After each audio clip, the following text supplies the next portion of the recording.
Lesson को शुरुआत करने से पहले मैं आप लोगों को अपने जेईई के पेड प्लान के बारे में बताना चाहता हूं। बेसिकली हम लोगों ने 4 सब्जेक्ट के लिए अपने पेड प्लान लॉन्च किए हैं, जो कि RBWM, IEFS, PPB and AFM।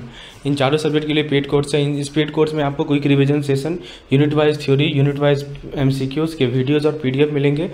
यदि आप इस प्लान को, हमारे पास 2 प्लान है जिसमें से आप कोई भी ऑप्ट कर सकते हैं। यदि आपको वीडियोस PDF दोनों चाहिए तो ₹500 पर सब्जेक्ट पड़ेगा। यदि केवल PDF चाहिए तो ₹200 पर सब्जेक्ट पड़ेगा। और यदि आप कॉम्बो पैक लेंगे यानी सबको कंबाइन लेंगे तो आपको 10% का ऑफर है। डिटेल जानकारी आप मुझे इस नंबर पर व्हाट्सएप करके प्राप्त करें। ठीक है, इकोनॉमिक्स का मीनिंग है दोस्तों, इकोनॉमिक्स जो है हमारा ओकोनोमिया वर्ड से डिराइव हुआ है, जिसका मतलब होता है हाउस मैनेजमेंट। दैट मीन्स आप यदि हाउस होल्ड का मैनेजमेंट कर रहे हैं लिमिटेड फंड के साथ, तो इसे हम लोग कहते हैं इकोनॉमिक्स। दैट मीन्स इकोनॉमिक्स वो साइंस है, ह्यूमन बिहेवियर का वो साइंस है जो कि कंसर्न है स्केयर मीन्स का इसका एलोकेशन, जो हमारे पास स्केयर मीन्स और रिसोर्स है उसके एलोकेशन से रिलेटेड ये कंसर्न है। ठीक है, तो दिस इज रिगार्डिंग इकोनॉमिक्स। तो इकोनॉमिक्स के बारे में पहला पॉइंट हमने देखा, और उसके बाद हम लोग नेक्स्ट पॉइंट देखते हैं। Let us see the next point.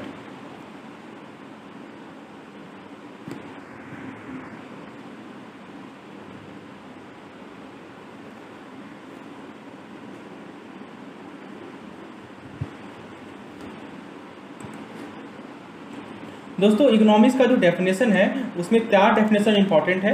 पहला है वेल्थ डेफिनेशन, दूसरा है वेलफेयर डेफिनेशन, तीसरा है स्कार्सिटी, चौथा ग्रोथ। आइए हम लोग शॉर्ट में डिस्कस करते हैं चारों डेफिनेशन को। वेल्थ डेफिनेशन दिया गया था एडम स्मिथ के द्वारा 1776 में। उन्होंने अपने बुक में लिखा था an inquiry into the nature and cause of the wealth of nation. ये उनके द्वारा लिखा गया बुक है। उसमें दोस्तों एडम स्मिथ को फादर ऑफ मॉडर्न इकोनॉमिक्स भी कहा जाता है। He is also called father of modern economics. दोस्तों इस डेफिनेशन का फीचर क्या है कि इकोनॉमिक्स जो है केवल वेल्थ का स्टडी है। ये केवल मटेरियल गुड को स्टडी करता है, खाली टेंजिबल गुड को। इनटेंजिबल गुड जैसे एयर, सनशाइन, सर्विसेज इसके अंदर वेल्थ को क्रिएट नहीं करते हैं।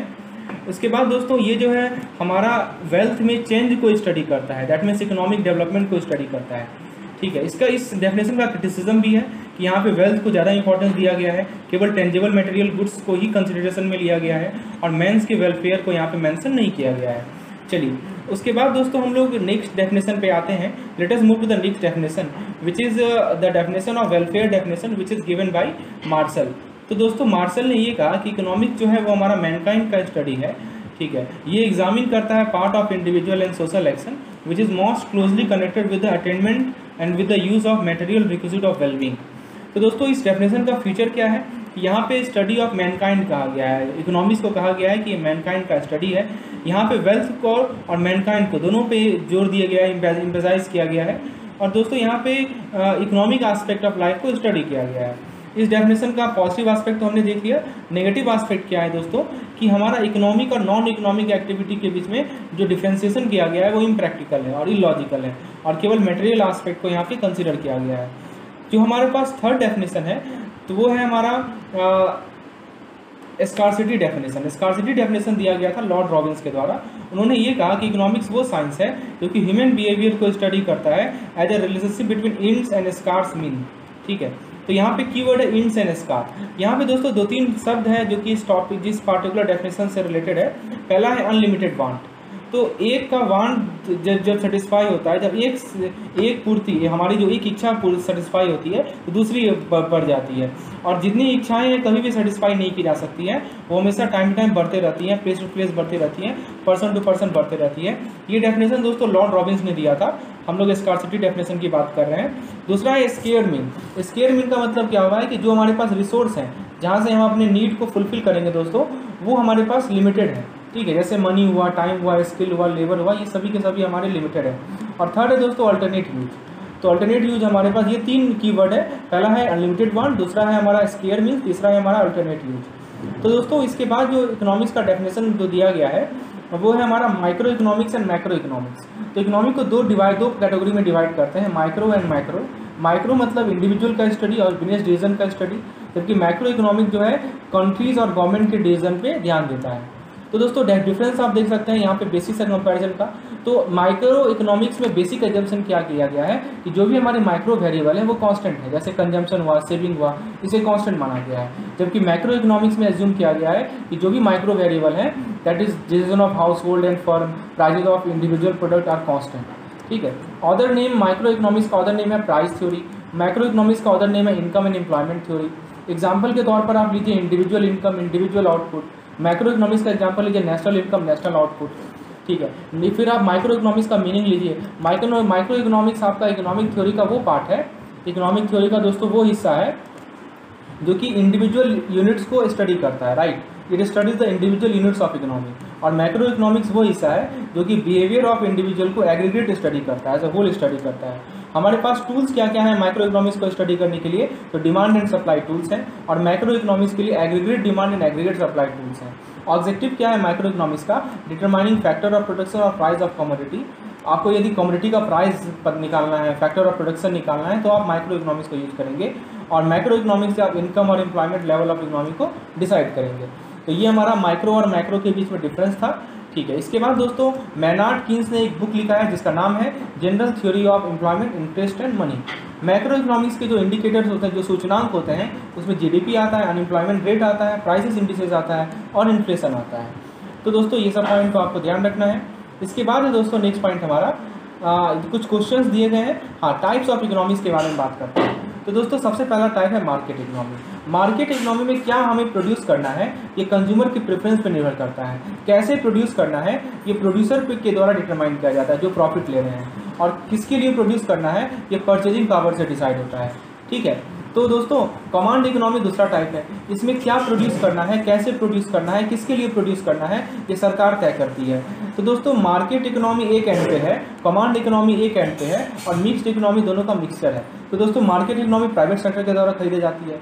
यहाँ पे आपके पास फ्रीडम होता है, आपकी स्वेच्छा से अपना बिजनेस शुरुआत कर सकते हैं। यहाँ पे सप्लाई एंड डिमांड होता है। कमांड इकोनॉमी सरकार के द्वारा खरीदी जाती है, यहाँ पे सरकार का रेगुलेशन होता है। एग्जाम्पल के तौर पर प्राइस कंट्रोल भी सरकार का होता है। तो दोस्तों मिक्स इकोनॉमी क्या है? तो मार्केट इकोनॉमी तो समझा ही दिया आपने। मिक्स इकोनॉमी क्या है कि क्या प्रोड्यूस करना है हमें, वो कंज्यूमर प्रेफरेंस से भी डिसाइड होगा और गवर्नमेंट से भी डिसाइड होगा।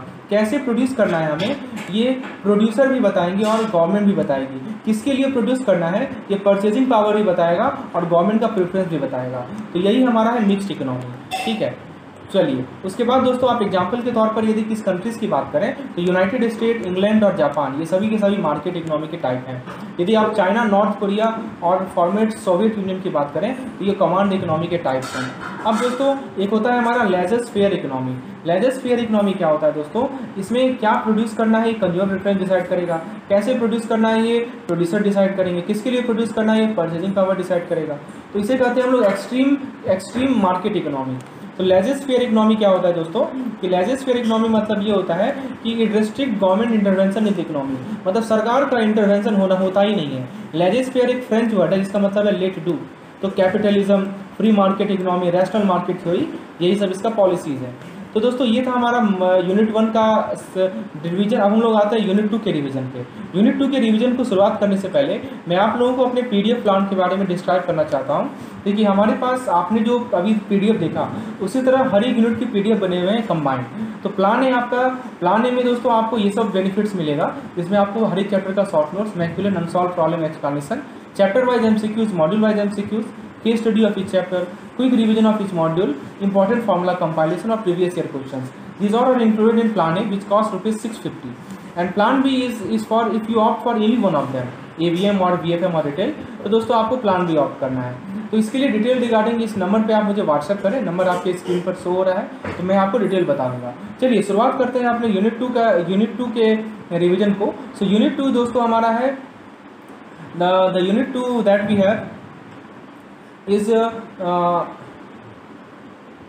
okay, so unit 1 we have covered, unit 1 combined we have covered, and unit 2 is demand and supply, right?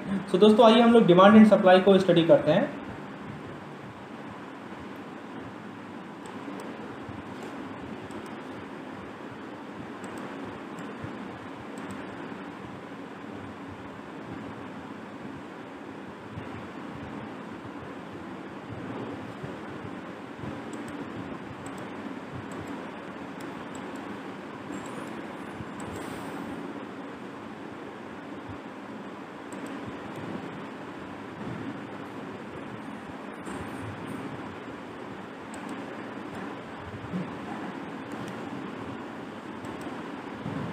Okay, so demand and supply दोस्तों आइए हम लोग इसको क्विकली रिवाइज करते हैं। तो दोस्तों डिमांड का मीनिंग क्या होता है? डिमांड का मीनिंग होता है कमोडिटी का वो क्वांटिटी जो कि कंज्यूमर रेडी है खरीदने के लिए डिफरेंट प्राइस पे during a period of time, यानी किसी पीरियड ऑफ टाइम में जो कंज्यूमर जिस प्राइस पे कमोडिटी को खरीदने के लिए तैयार है उसे कहते हैं demand.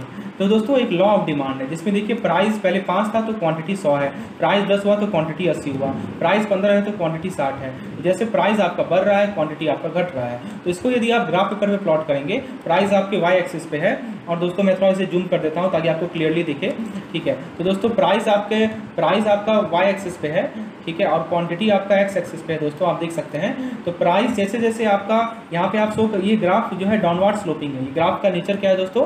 This is downward sloping curve. अब दोस्तों आप देख सकते हैं कि जैसे जैसे प्राइस हमारा घट रहा है तो डिमांड यहाँ पे प्राइस को शो किया गया है वाई एक्सिस पे और क्वांटिटी को शो किया है। क्वांटिटी डिमांड की बात हो रही है, कितना क्वांटिटी डिमांड हो रहा है। ऑब्वियस सी बात है, जब दाम कम होता है तो हम ज़्यादा चीज़ डिमांड करते हैं। वही यहाँ पे शो किया गया है कि प्राइस जैसे घट रहा है तो क्वांटिटी डिमांड हमारा बढ़ रहा है। यही होता है हमारा डाउनवर्ड स्लोपिंग कर्व। चलिए इसके बाद दोस्तों नेक्स्ट पॉइंट को स्टडी करते हैं। लॉ ऑफ डिमांड का मतलब यही है कि डिमांड कर्व हमारा डाउनवर्ड स्लोपिंग है। ये इंडिकेट करता है कि प्राइस और क्वांटिटी डिमांड के बीच में इन्वर्स रिलेशनशिप है।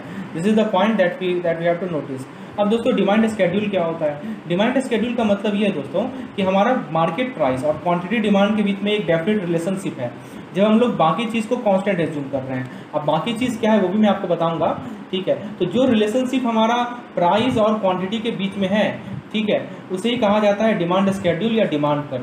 तो डिमांड स्केड्यूल क्या होता है? The relationship between price and quantity, right, is called demand schedule और डिमांड कर्व। अब दोस्तों आप इस डायग्राम से देख सकते हैं कि जो हमारा प्राइस है, यहाँ पे देखिए रुपीज़ पर बॉक्स दिया गया है, तो प्राइस मिलियन में है। तो जैसे जैसे प्राइस घट रहा है तो क्वांटिटी डिमांड आपका बढ़ रहा है, राइट। तो ये इन्वर्स रिलेशनशिप है।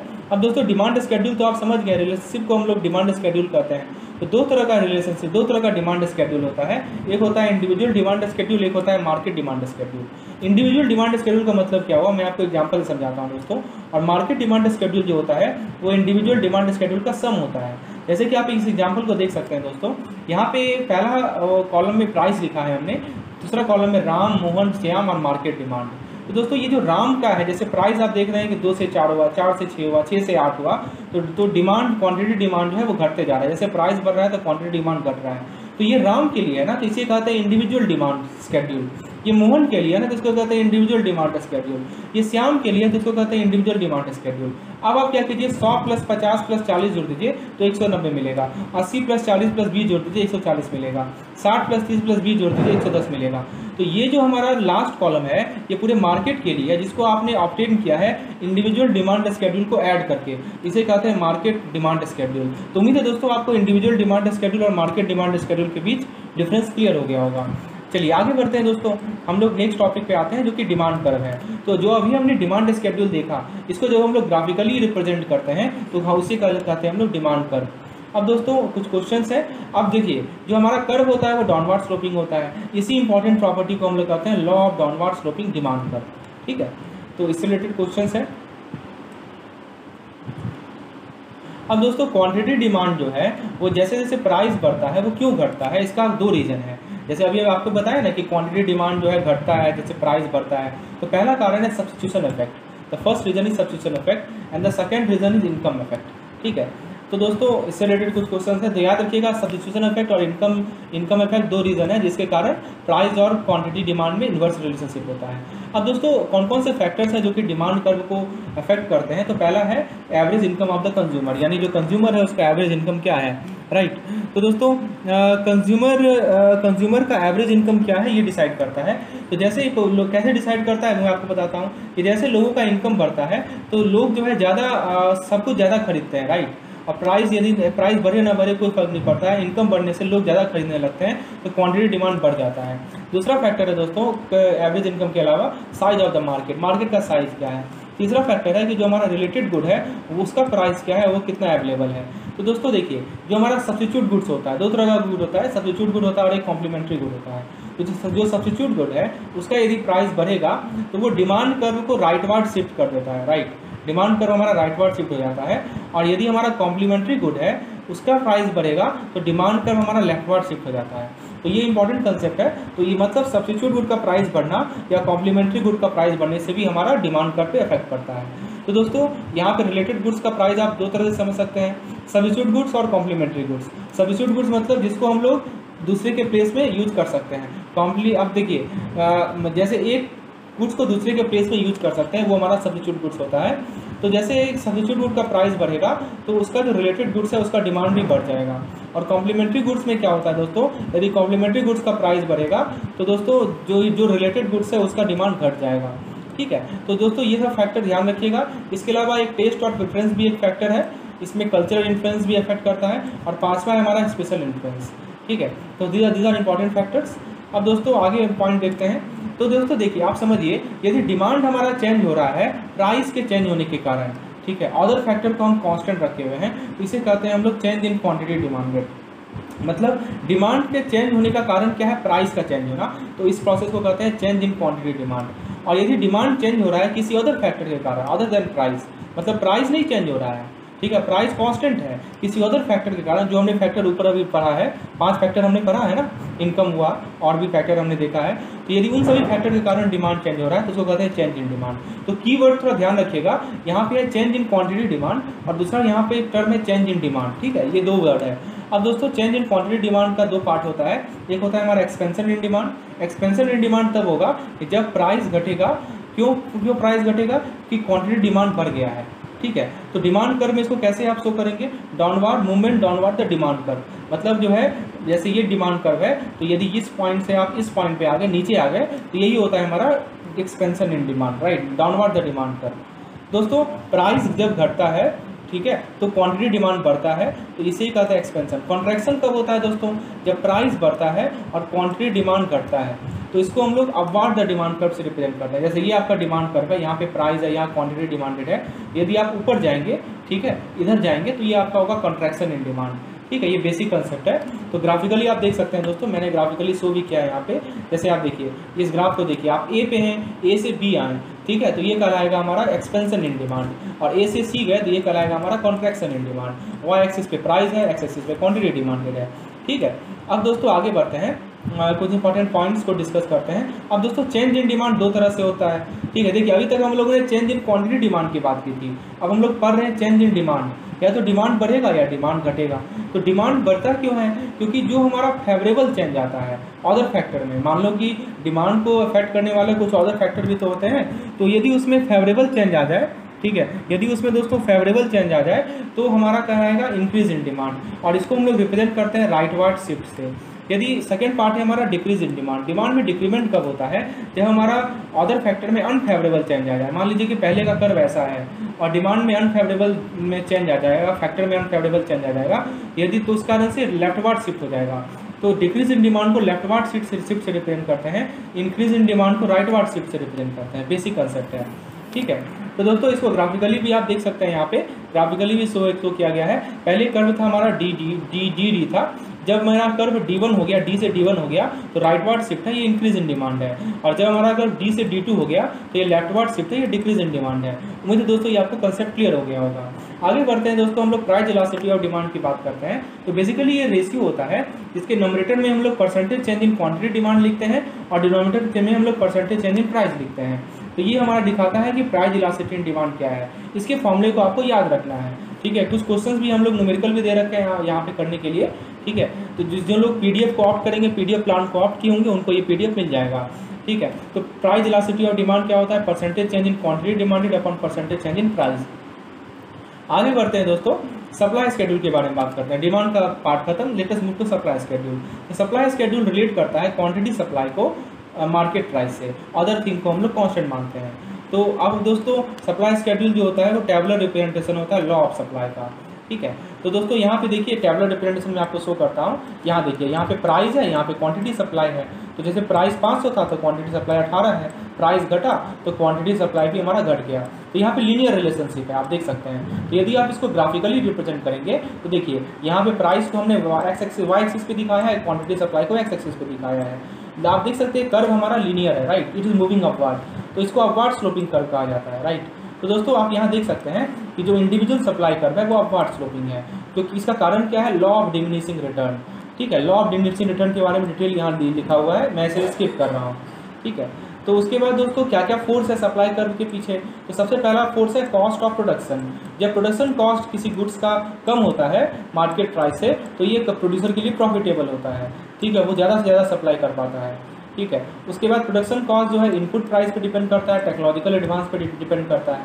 ठीक है, उसके बाद दोस्तों प्रोडक्शन कॉस्ट तो आपको मैं बता ही दिया। सप्लाई जो है रिलेटेड गुड्स के प्राइस से भी इन्फ्लुएंस होता है, खासकर अल्टरनेटिव आउटपुट।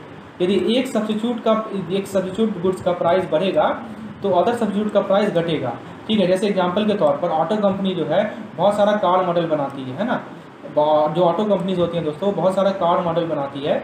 ठीक है, तो यदि मान लीजिए कि एक मॉडल का डिमांड ज़्यादा है और इसका प्राइस बढ़ जाएगा, है ना, तो दोस्तों वो क्या करेगी, switch over more of the assembly line to making that model. वो ज़्यादा से ज़्यादा उस मॉडल को बनाएगी और दूसरे मॉडल का सप्लाई घट जाएगा। इसीलिए कहा गया है कि जो आपका सब्स्टिट्यूट प्रोडक्ट है उसका प्राइस बढ़ता है तो अदर सब्स्टिट्यूट का प्राइस सप्लाई घट जाता है। ठीक है, गवर्नमेंट पॉलिसी का भी इन्फ्लुएंस है यहाँ पे सप्लाई पे, राइट। कुछ इसके अलावा वेदर एंड इनोवेशन का भी इन्फ्लुएंस है सप्लाई कर्व पे। तो दोस्तों ये सब अदर फैक्टर्स है जो कि सप्लाई कर्व को अफेक्ट करते हैं। इसके बाद है दोस्तों, अब देखिए सप्लाई कर्व के लॉन्ग मूवमेंट, तो इसे कहते हैं हम लोग चेंज इन क्वांटिटी सप्लाई। यदि चेंज इन क्वांटिटी सप्लाई कर रहे हैं तो मतलब ये इसका मतलब क्या हुआ कि आपका यदि क्वांटिटी सप्लाई चेंज हो रहा है प्राइस के कारण, राइट, तो इसको कहते हैं हम लोग movement along the supply curve. तो ये दो तरह का मूवमेंट हो सकता है, या तो अपवर्ड मूवमेंट हो सकता है, या अपवर्ड मूवमेंट को एक्सपेंशन इन सप्लाई कहेंगे, या तो डाउनवर्ड मूवमेंट होगा इसको कॉन्ट्रैक्शन इन सप्लाई कहेंगे। ठीक है, तो जब भी क्वांटिटी सप्लाई चेंज होगा प्राइस के कारण, किसके कारण, प्राइस के कारण, तो उसको कहते हैं movement along the supply curve. ठीक है, इसको ग्राफिकली भी आप देख सकते हैं। दूसरा है हमारा शिफ्ट इन सप्लाई कर्व। तो यहाँ पे सप्लाई चेंज किस कारण से हो रहा है, प्राइस के कारण चेंज नहीं हो रहा है, किसी अदर फैक्टर के कारण चेंज हो रहा है, उसको कहते हैं shift in supply curve. Shift भी दो तरह का होता है, एक होता है राइटवर्ड शिफ्ट, एक होता है लेफ्टवर्ड शिफ्ट। राइटवर्ड शिफ्ट में सप्लाई बढ़ेगा, यहाँ पे फेवरेबल चेंज होता है अदर फैक्टर में। लेफ्टवर्ड शिफ्ट में सप्लाई घटेगा या अनफेवरेबल चेंज होता है अदर फैक्टर में।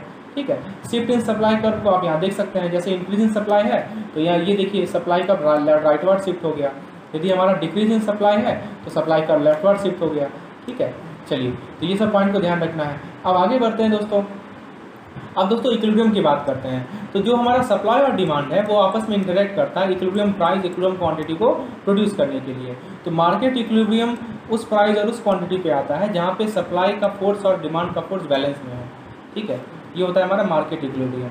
तो दोस्तों आप इस एग्जांपल से समझ सकते हैं, जैसे देखिए यहाँ पे मार्केट इक्विलिब्रियम, देखिए मार्केट इक्विलिब्रियम उस प्राइस पे आता है जहाँ पे क्वांटिटी डिमांड और क्वांटिटी सप्लाई बराबर होता है। आप इस टेबल में देख सकते हैं कि जो आपका सी नंबर कर्व है वहाँ पे क्वांटिटी सप्लाई भी 12 है, क्वांटिटी डिमांड भी 12 है। ठीक है, और यहाँ पे प्राइस है 300, तो ये हमारा कहलाएगा इक्विलिब्रियम, यही कहलाता है मार्केट इक्विलिब्रियम।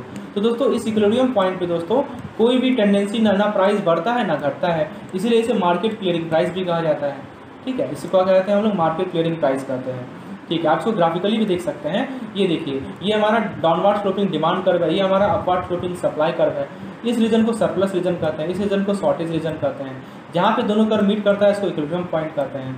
मैं आप लोगों को शॉर्ट में समझा रहा हूँ दोस्तों, मैंने डिटेल एक्सप्लेनेशन अपने वीडियो लेक्चर में दे रखा है, जो मेरा प्राइवेट वीडियो लेक्चर्स है उसमें मैंने डिटेल एक्सप्लेनेशन दे रखा है, सभी को समझाया है। ठीक है, तो इक्विलिब्रियम कर्व में मूवमेंट होता है, कोई भी चीज़ हमेशा इक्विलिब्रियम की तरफ मूव करना चाहता है। ये सब चीज़ मैंने समझाया है दोस्तों। ठीक है, तो ये पॉइंट को ध्यान रखना है, इसे कहते हैं हम लोग equilibrium curve, this is called equilibrium curve. Okay, चलिए तो इक्विलिब्रियम क्वांटिटी और ये तो हमने समझ लिया। ठीक है, जहाँ पे सप्लाई और डिमांड कर्व इंटरसेक्ट करता है वहाँ पे ना शॉर्टेज होता है ना सरप्लस होता है। ठीक है, इसे कहते हैं हम लोग इक्विलिब्रियम डिमांड कर्व। अब दोस्तों इस पर हमने केस स्टडी डाल रखा है, आप केस स्टडी यदि PDF ऑप्ट किए तो अटेंड कर सकते हैं। ठीक है, इस पार्टिकुलर मार्केट इक्विलिब्रियम पे।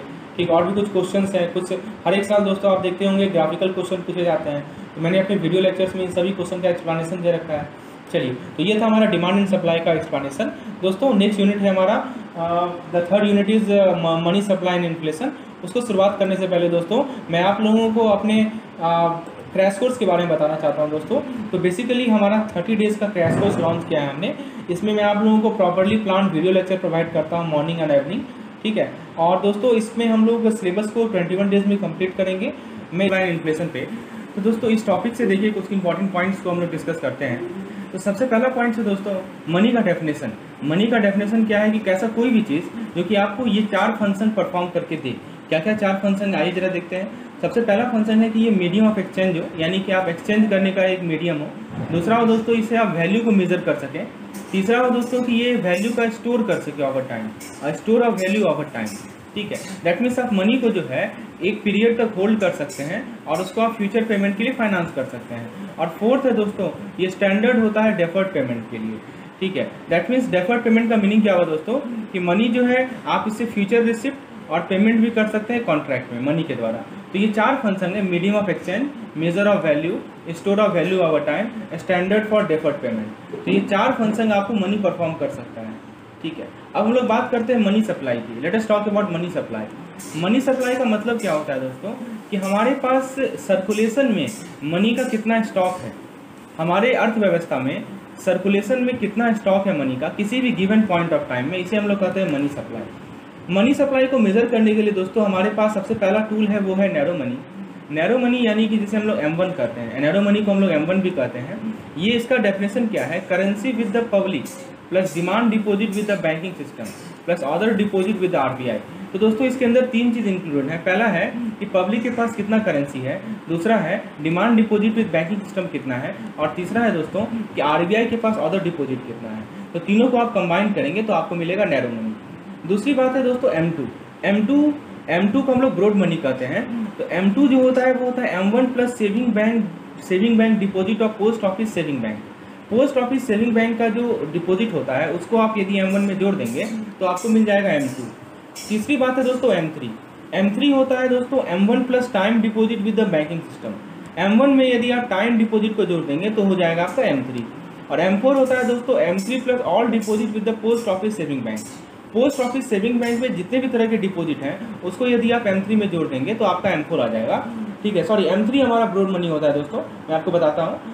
दोस्तों देखिए इसमें क्या है कि आपको नेशनल सेविंग सर्टिफिकेट को एक्सक्लूड करना है। दोस्तों ये एक सवाल पूछा जाता है कि जो पब्लिक के पास करेंसी होता है उसका कैलकुलेशन कैसे किया जाए। उसको निकालने के लिए दोस्तों आप क्या कीजिए कि सर्कुलेशन में जो करेंसी है उसमें से कैश जो बैंक होल्ड कर रही है उसको माइनस कर दीजिए। दैट मीन्स आप क्या कीजिए कि करेंसी इन सर्कुलेशन, ठीक है, सर्कुलेशन में जो करेंसी है वो पहले लिख दीजिए और उसमें से माइनस कर दीजिए cash held by bank. Bank कितना कैश हेल्ड कर रही है उसको सब्ट्रैक्ट कर लीजिए तो आपको मिल जाएगा कि करेंसी विद पब्लिक, जनता के पास कितनी करेंसी है, ठीक है। अब दोस्तों जरा बात करते हैं डिमांड डिपॉजिट का। डिमांड डिपॉजिट का मतलब क्या होता है, ऐसे सवाल पूछा जाता है दोस्तों, इसको ध्यान से सुनिएगा। डिमांड डिपॉजिट का मतलब होता है दोस्तों जितने भी लायबिलिटीज़ हैं जो कि डिमांड पे पेबल होंगे, राइट, और इसके अंदर हमारा करंट डिपॉजिट आता है। मतलब जब जब जब आदमी डिमांड करेगा, जब कस्टमर डिमांड करेगा हमें पे करना पड़ेगा, ठीक है। दोस्तों यदि आपसे पूछा जाए कि FD या RD क्या डिमांड डिपॉजिट है तो नहीं, ये टर्म डिपॉजिट है, टाइम डिपॉजिट है, ठीक है, क्योंकि इसका सर्टेन फिक्स टाइम होता है। जैसे CD हुआ, करंट डिपॉजिट हुआ, demand liability portion of the saving bank deposit हुआ, क्योंकि सेविंग बैंक डिपॉजिट का ही कुछ पोर्शन डिमांड लायबिलिटी होता है। Margin held against LC guarantee, ये भी हमारा डिमांड डिपॉजिट है। बैलेंस इन overdue fix deposit demand deposit है। कैश सर्टिफिकेट डिमांड डिपॉजिट है। Cumulative recurring deposit demand deposit है। बहुत ही इंपॉर्टेंट कंसेप्ट है दोस्तों। डिमांड डिपॉजिट कौन कौन सा है, इससे सवाल पिछले बार पूछा गया था, इसको ध्यान से सुनिएगा दोस्तों। सेकंड टाइप ऑफ डिपॉजिट है हमारे पास टाइम डिपॉजिट। टाइम डिपॉजिट जैसा कि नाम ही है, ऐसा डिपॉजिट जिसको हम लोग टाइम पे करेंगे, राइट, जिसको हम लोग कहाँ पे करेंगे, विच आर पेबल, डिमांड पे नहीं करेंगे, टाइम पे करेंगे। इसके अंदर FD आता है, कैश सर्टिफिकेट आता है, cumulative and recurring deposit RD आता है, right, time liability portion of saving bank deposit आता है, यानी सेविंग बैंक डिपॉजिट का टाइम लायबिलिटी पोर्शन। दोस्तों आप लोगों को पता हो ये हमारा क्विक रिवीजन सेशन है, तो मैं थोड़ा सा आप लोगों को इंपॉर्टेंट पॉइंट्स ही समझा रहा हूँ। उसके बाद दोस्तों हम लोग सेकंड पार्ट पे आते हैं इस यूनिट का, जो कि है हमारा इन्फ्लेशन, ठीक है। इन्फ्लेशन का मतलब होता है दोस्तों सस्टेन राइजिंग। एक दोस्तों मैं आपको ट्रिक बताता हूँ, चलिए। तो M1 M2 M3 M4 तो आपको समझ में आ गया, ठीक है। अब दोस्तों इन्फ्लेशन को हम लोग डिस्कस करते हैं। इन्फ्लेशन का मीनिंग होता है कि आपका जो गुड्स एंड सर्विसेज हैं उनके प्राइस में राइज होना, राइट, जो उनका जनरल लेवल है प्राइस का वो बढ़ना, इसे कहते हैं हम लोग इन्फ्लेशन, ठीक है। तो इन्फ्लेशन का इफेक्ट क्या पड़ता है कि हमारा परचेजिंग पावर घटता है, ठीक है। इन्फ्लेशन का क्या इफेक्ट पड़ता है दोस्तों कि हमारा परचेजिंग पावर घटता है। तो इन परचेजिंग पावर कैसे घटता है दोस्तों, आप देखिए जब प्राइस लेवल बढ़ता है दोस्तों तो each unit of currency buys fewer goods. मान लीजिए कि एग्जांपल के तौर पे समझिए आपके पास 100 रुपया है और प्राइस बढ़ गया, दाम बढ़ गया, तो 100 रुपये में आप कम गुड्स एंड सर्विसेज खरीद पाएंगे। इसीलिए कहा जाता है कि it's called fall in purchasing power. आपकी जो परचेजिंग पावर थी वो घट गई। उसके अलावा सेकंड फैक्ट क्या है, it is also erosion in the purchasing power of money. ठीक है, जो हमारा इंटरनल मीडियम ऑफ एक्सचेंज है उसका लॉस हो जाता है, रियल वैल्यू का लॉस हो जाता है। तो दोस्तों इन्फ्लेशन जो है पॉजिटिव का इफेक्ट भी देता है, नेगेटिव इफेक्ट भी देता है। नेगेटिव इफेक्ट क्या होता है दोस्तों इन्फ्लेशन का, तो नेगेटिव इफेक्ट है loss in stability in the real value of money and other monetary terms of a time. तो नेगेटिव इफेक्ट क्या है इन्फ्लेशन का दोस्तों, कि हमारा जो रियल वैल्यू ऑफ मनी है उसके स्टेबिलिटी में लॉस आता है। ठीक है, और जो हमारा दूसरे मॉनेटरी आइटम्स हैं उसके स्टेबिलिटी में लॉस आता है। ये हमारा इन्फ्लेशन का नेगेटिव एस्पेक्ट है। दोस्तों एक कंसेप्ट है मनी मल्टीप्लायर का। मनी मल्टीप्लायर का फुल का आप डेफिनेशन ये फॉर्मूला याद रखिएगा, M3/M1 होता है, broad money upon narrow money होता है। ठीक है, अब दोस्तों ये तो हमने नेगेटिव एस्पेक्ट देखा इन्फ्लेशन का। पॉजिटिव एस्पेक्ट क्या है इन्फ्लेशन का, कि हमारा जो रिसेशन फेज होता है दोस्तों, हम लोग रिसेशन के बारे में बात करेंगे बिजनेस साइकिल में। तो जो इकोनॉमिक रिसेशन आता है, इकोनॉमिक मंदी जिसे कहते हैं हम लोग, तो उसको अवॉइड करने में आपको हेल्प करता है ये। ठीक है, उसको अवॉइड करने में ये हमारा हेल्प करता है। We are talking about inflation. और दोस्तों डेट रिलीफ में भी हेल्प करता है, क्योंकि जो रियल लेवल ऑफ डेट होता है उसको घटा दिया जाता है। तो दो इसका पॉजिटिव एस्पेक्ट है, इकोनॉमिक रिसेशन को मिटिगेट करना और जो डेट रिलीफ प्रोवाइड करना। Right, this are two important positive aspect of inflation. Causes of inflation की बात करें, एक होता है हमारा डिमांड पुल इन्फ्लेशन। तो डिमांड पुल इन्फ्लेशन का मीनिंग क्या होता है दोस्तों, कि आपका जो प्राइस है उसमें राइज होना। क्यों राइज हो रहा है प्राइस, क्योंकि दोस्तों डिमांड बढ़ गया है। ठीक है, इसीलिए कहा गया है इसको डिमांड पुल इन्फ्लेशन। तो जब भी आपका डिमांड सप्लाई से ज़्यादा होता है दोस्तों, हम लोगों ने डिमांड इन सप्लाई में पढ़ा था कि जब भी डिमांड सप्लाई से ज़्यादा होता है तो शॉर्टेज होता है, और दोस्तों इसलिए प्राइस बढ़ता है। तो डिमांड के कारण जब प्राइस बढ़ता है तो उसे कहते हैं डिमांड पुल इन्फ्लेशन। ठीक है, देखिए यहाँ वही लिखा हुआ है demand pull inflation. Second type of inflation है दोस्तों cost push inflation. Cost push inflation में क्या होता है दोस्तों, इन्फ्लेशन हो रहा है, क्यों हो रहा है, क्योंकि कॉस्ट ऑफ प्रोडक्शन जो है बढ़ गया है। राइट, जो हमारे इंपॉर्टेंट गुड्स एंड सर्विसेज हैं उसका कॉस्ट ऑफ प्रोडक्शन बढ़ गया है, जहाँ पे कोई अल्टरनेटिव हमारे पास अवेलेबल नहीं है। ठीक है, मतलब हमारे पास जो हमारा जो प्रोडक्शन कॉस्ट बढ़ने के कारण यदि इन्फ्लेशन आ रहा है तो उसे कहते हैं हम लोग कॉस्ट पुश इन्फ्लेशन। तो एक हमने देखा डिमांड पुल इन्फ्लेशन, एक हमने देखा कॉस्ट पुश इन्फ्लेशन। अब जरा हम लोग देखते हैं कि इन्फ्लेशन को कैसे मेजर किया जाए। तो दोस्तों इन्फ्लेशन का मतलब तो समझ में आ गया होगा आपको, कि जो हमारा प्राइस है उसके जनरल लेवल में इंक्रीज होना। तो आप इन्फ्लेशन को कैलकुलेट करेंगे प्राइस इंडिसेस से। किससे कैलकुलेट करेंगे, प्राइस इंडिसेस से। ठीक है, तो कैसे कैलकुलेट करते हैं दोस्तों, आप जो है ईयर ऑफ इंटरेस्ट से प्राइस इंडेक्स को लेते हैं और उसे बेस ईयर को and subtracting the base year from it, base year को उसे सब्ट्रैक्ट करते हैं और फिर बेस ईयर से उसे डिवाइड करते हैं। ठीक है, तो उसको फिर 100 से मल्टीप्लाई करते हैं तो आपको मिलता है परसेंटेज चेंज इन इन्फ्लेशन। ठीक है, तो फॉर्मूला आप देख सकते हैं दोस्तों, price index in current year minus price index in base year upon price index in base year into 100। तो ये आपको दे देगा inflation in the base year. ये फॉर्मूला काफ़ी इंपॉर्टेंट है, चाहे डब्ल्यू। अब देखिए मैं आपको बताता हूँ कि 3 इंपॉर्टेंट प्राइस इंडेक्स कौन कौन से हैं। पहला है, 4 है दोस्तों। पहला है हमारा होलसेल प्राइस इंडेक्स, दूसरा है फूड इन्फ्लेशन इंडेक्स, तीसरा है कंज्यूमर प्राइस इंडेक्स और चौथा है दोस्तों हमारा GDP deflator. So these are 4 price indices available with us. So now let us discuss each one of them. First begin with WPI, that is wholesale price index. तो दोस्तों wholesale price index economic advisor announce करती है। WPI reflect करता है कि आपका जो basket of good है उसके प्राइस में क्या चेंजेस आ रहे हैं। Right, what is the change in the level of price of a basket of good at a wholesale level. किस लेवल पे, होलसेल लेवल पे। यानी होलसेल लेवल पे आपके पास जो गुड्स का बास्केट है उसके प्राइस में क्या चेंजेस आ रहे हैं, ये WPI आपको दर्शाता है। दूसरी बात, भारत में WPI का दूसरा नाम है हेडलाइन इन्फ्लेशन। ये भी याद रखिएगा, इसे हेडलाइन इन्फ्लेशन भी कहते हैं। ये ऑफिशियल इन्फ्लेशन इंडेक्स है जो कि पॉलिसी डिसीजन के लिए यूज होता है। तो यदि आपसे पूछा जाए कि पॉलिसी डिसीजन के लिए कौन सा इंडेक्स यूज होता है तो आप बोलेंगे WPI यूज होता है। सेकेंड इंडेक्स है हमारे पास फूड इन्फ्लेशन इंडेक्स। ठीक है, तो दोस्तों WPI का जो अनाउंसमेंट होता है वो मंथली होता है। ठीक है, और जो हमारा फूड ग्रुप का इंडिसेस होता है और फ्यूल ग्रुप का इंडिसेस होता है इसका अनाउंसमेंट वीकली होता है। यानी कि जो मैं आपको फूड इन्फ्लेशन इंडेक्स बता रहा हूँ इसका अनाउंसमेंट वीकली होता है दोस्तों, और WPI का अनाउंसमेंट मंथली होता है। कौन अनाउंस करता है WPI को, तो इकोनॉमिक एडवाइजर अनाउंस करते हैं। जो हमारे पास थर्ड इन्फ्लेशन इंडेक्स है वो है कंज्यूमर प्राइस इंडेक्स, शॉर्ट में जिसे हम लोग CPI कहते हैं। तो दोस्तों CPI को हम लोग कोर इन्फ्लेशन भी कहते हैं। जैसे हमने WPI को हेडलाइन इन्फ्लेशन कहा, वैसे CPI को कोर इन्फ्लेशन भी कहते हैं।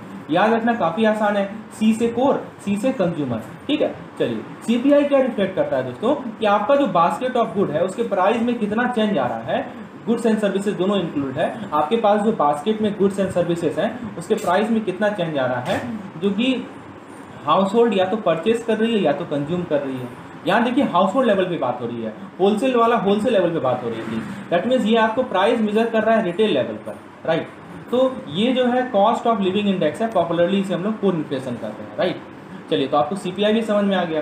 तो दोस्तों 4 डिफरेंट इंडेक्स नंबर होते हैं सीपीआई के, वो कौन कौन से हैं? एक होता है CPI-W यानी सीपीआई फॉर इंडस्ट्रियल वर्क, एक होता है CPI-AL CPI for agricultural labour, तीसरा होता है CPI फॉर रूरल वर्कर, और चौथा होता है दोस्तों CPI for urban non manual employ, ठीक है। तो ये 4 डिफरेंट इंडिसेस होते हैं हमारे कंज्यूमर प्राइस के। उसके बाद है दोस्तों जीडीपी डिफ्लेटर। जीडीपी डिफ्लेटर हमारा लास्ट इंडिकेटर है।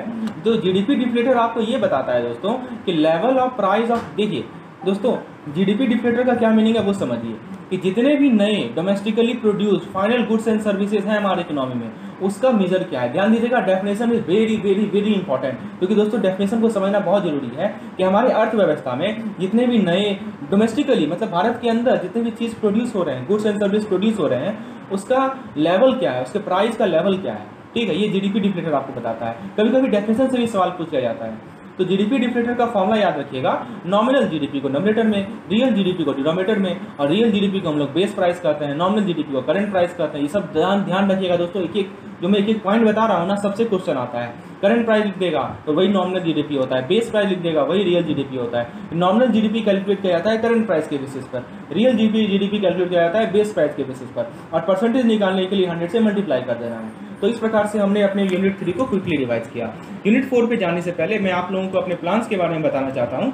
तो दोस्तों जो लोग पीडीएफ की रिक्वायरमेंट है जिन लोगों को जो मैं आपके साथ पीडीएफ शेयर कर रहा हूँ, जिसमें थ्योरीज भी होगा, एमसीक्यूज भी होगा, तो आपके पास 2 प्लान है, प्लान ए और प्लान बी। इसमें दोनों में से किसी को भी आप ऑप्ट कर सकते हैं। इन सभी प्लान्स में आपको शॉर्ट नोट्स मिलेंगे हर एक चैप्टर के, एमसीक्यूज मिलेंगे चैप्टर वाइज और मॉड्यूल वाइज, केस स्टडीज हर एक चैप्टर में मिलेंगे। उसके अलावा दोस्तों क्विक रिवीजन सेशन जो मैं आपको करवा रहा हूँ उसका पीडीएफ मिलेगा आपको, फॉर्मूला कंपाइलेशन मिलेगा, और दोस्तों प्रीवियस ईयर क्वेश्चंस मिलेंगे। सेम चीज़ आपको प्लान बी में मिलेगा। प्लान ए में आपको तीनों पेपर के लिए, एवीएम, बीएफएम और रिटेल के लिए है, और प्लान बी में केवल एक सिंगल पेपर के लिए है। डिटेल जानकारी आप इस नंबर पे मुझे व्हाट्सएप करके ले सकते हैं। चलिए शुरुआत करते हैं हम लोग अपने यूनिट 4 का quick revision, that is theory of interest. दोस्तों थ्योरी ऑफ इंटरेस्ट में सबसे पहले इंटरेस्ट को समझना जरूरी है। इंटरेस्ट का डेफिनेशन देखिए, इंटरेस्ट का डेफिनेशन क्या कहा गया दोस्तों, कि cost of using money, right, share और टाइटल इन प्रॉपर्टी। मतलब दोस्तों इंटरेस्ट जो है हमारा एक तरह का इनकम है। देयर इज इनकम का 4 तरह का इनकम होता है, उसमें से एक इंटरेस्ट है। 3 और कौन कौन से हैं? रेंट हुआ, वेजेज हुआ, प्रॉफिट हुआ। ये सवाल कभी कभी पूछा जाता है कि इनकम के 4 प्रकार कौन कौन से होते हैं, तो आप बोलेंगे interest, rent, wages and profit, ठीक है। चलिए, तो इंटरेस्ट रेट का मीनिंग क्या होता है कि बोरोवर कितना अमाउंट पे कर रहा है लेंडर को। जैसे मान लीजिए कि मैंने आपसे कुछ चीज़ बोरो किया, राइट, पैसा लिया, तो मैं आपको, आप लेंडर हैं, मैं आपको कितना अमाउंट पे कर रहा हूँ, क्योंकि आपके मनी को मैंने सर्टेन पर्पस के लिए यूज किया है, उसे हम लोग इंटरेस्ट रेट कहते हैं।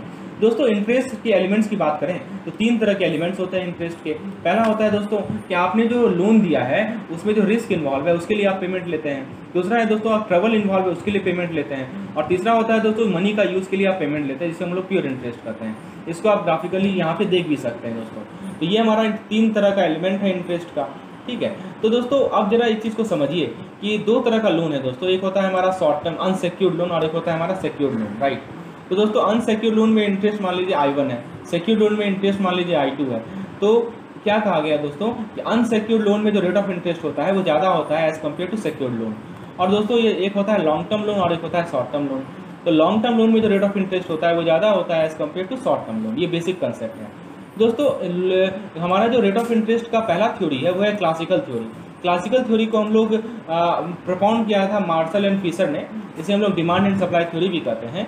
इसमें दोस्तों 2 चीज़ देखा जाता है कि हमारा रेट ऑफ इंटरेस्ट का क्या इफेक्ट पड़ता है सेविंग पर, ठीक है। What is the effect of rate of interest on saving.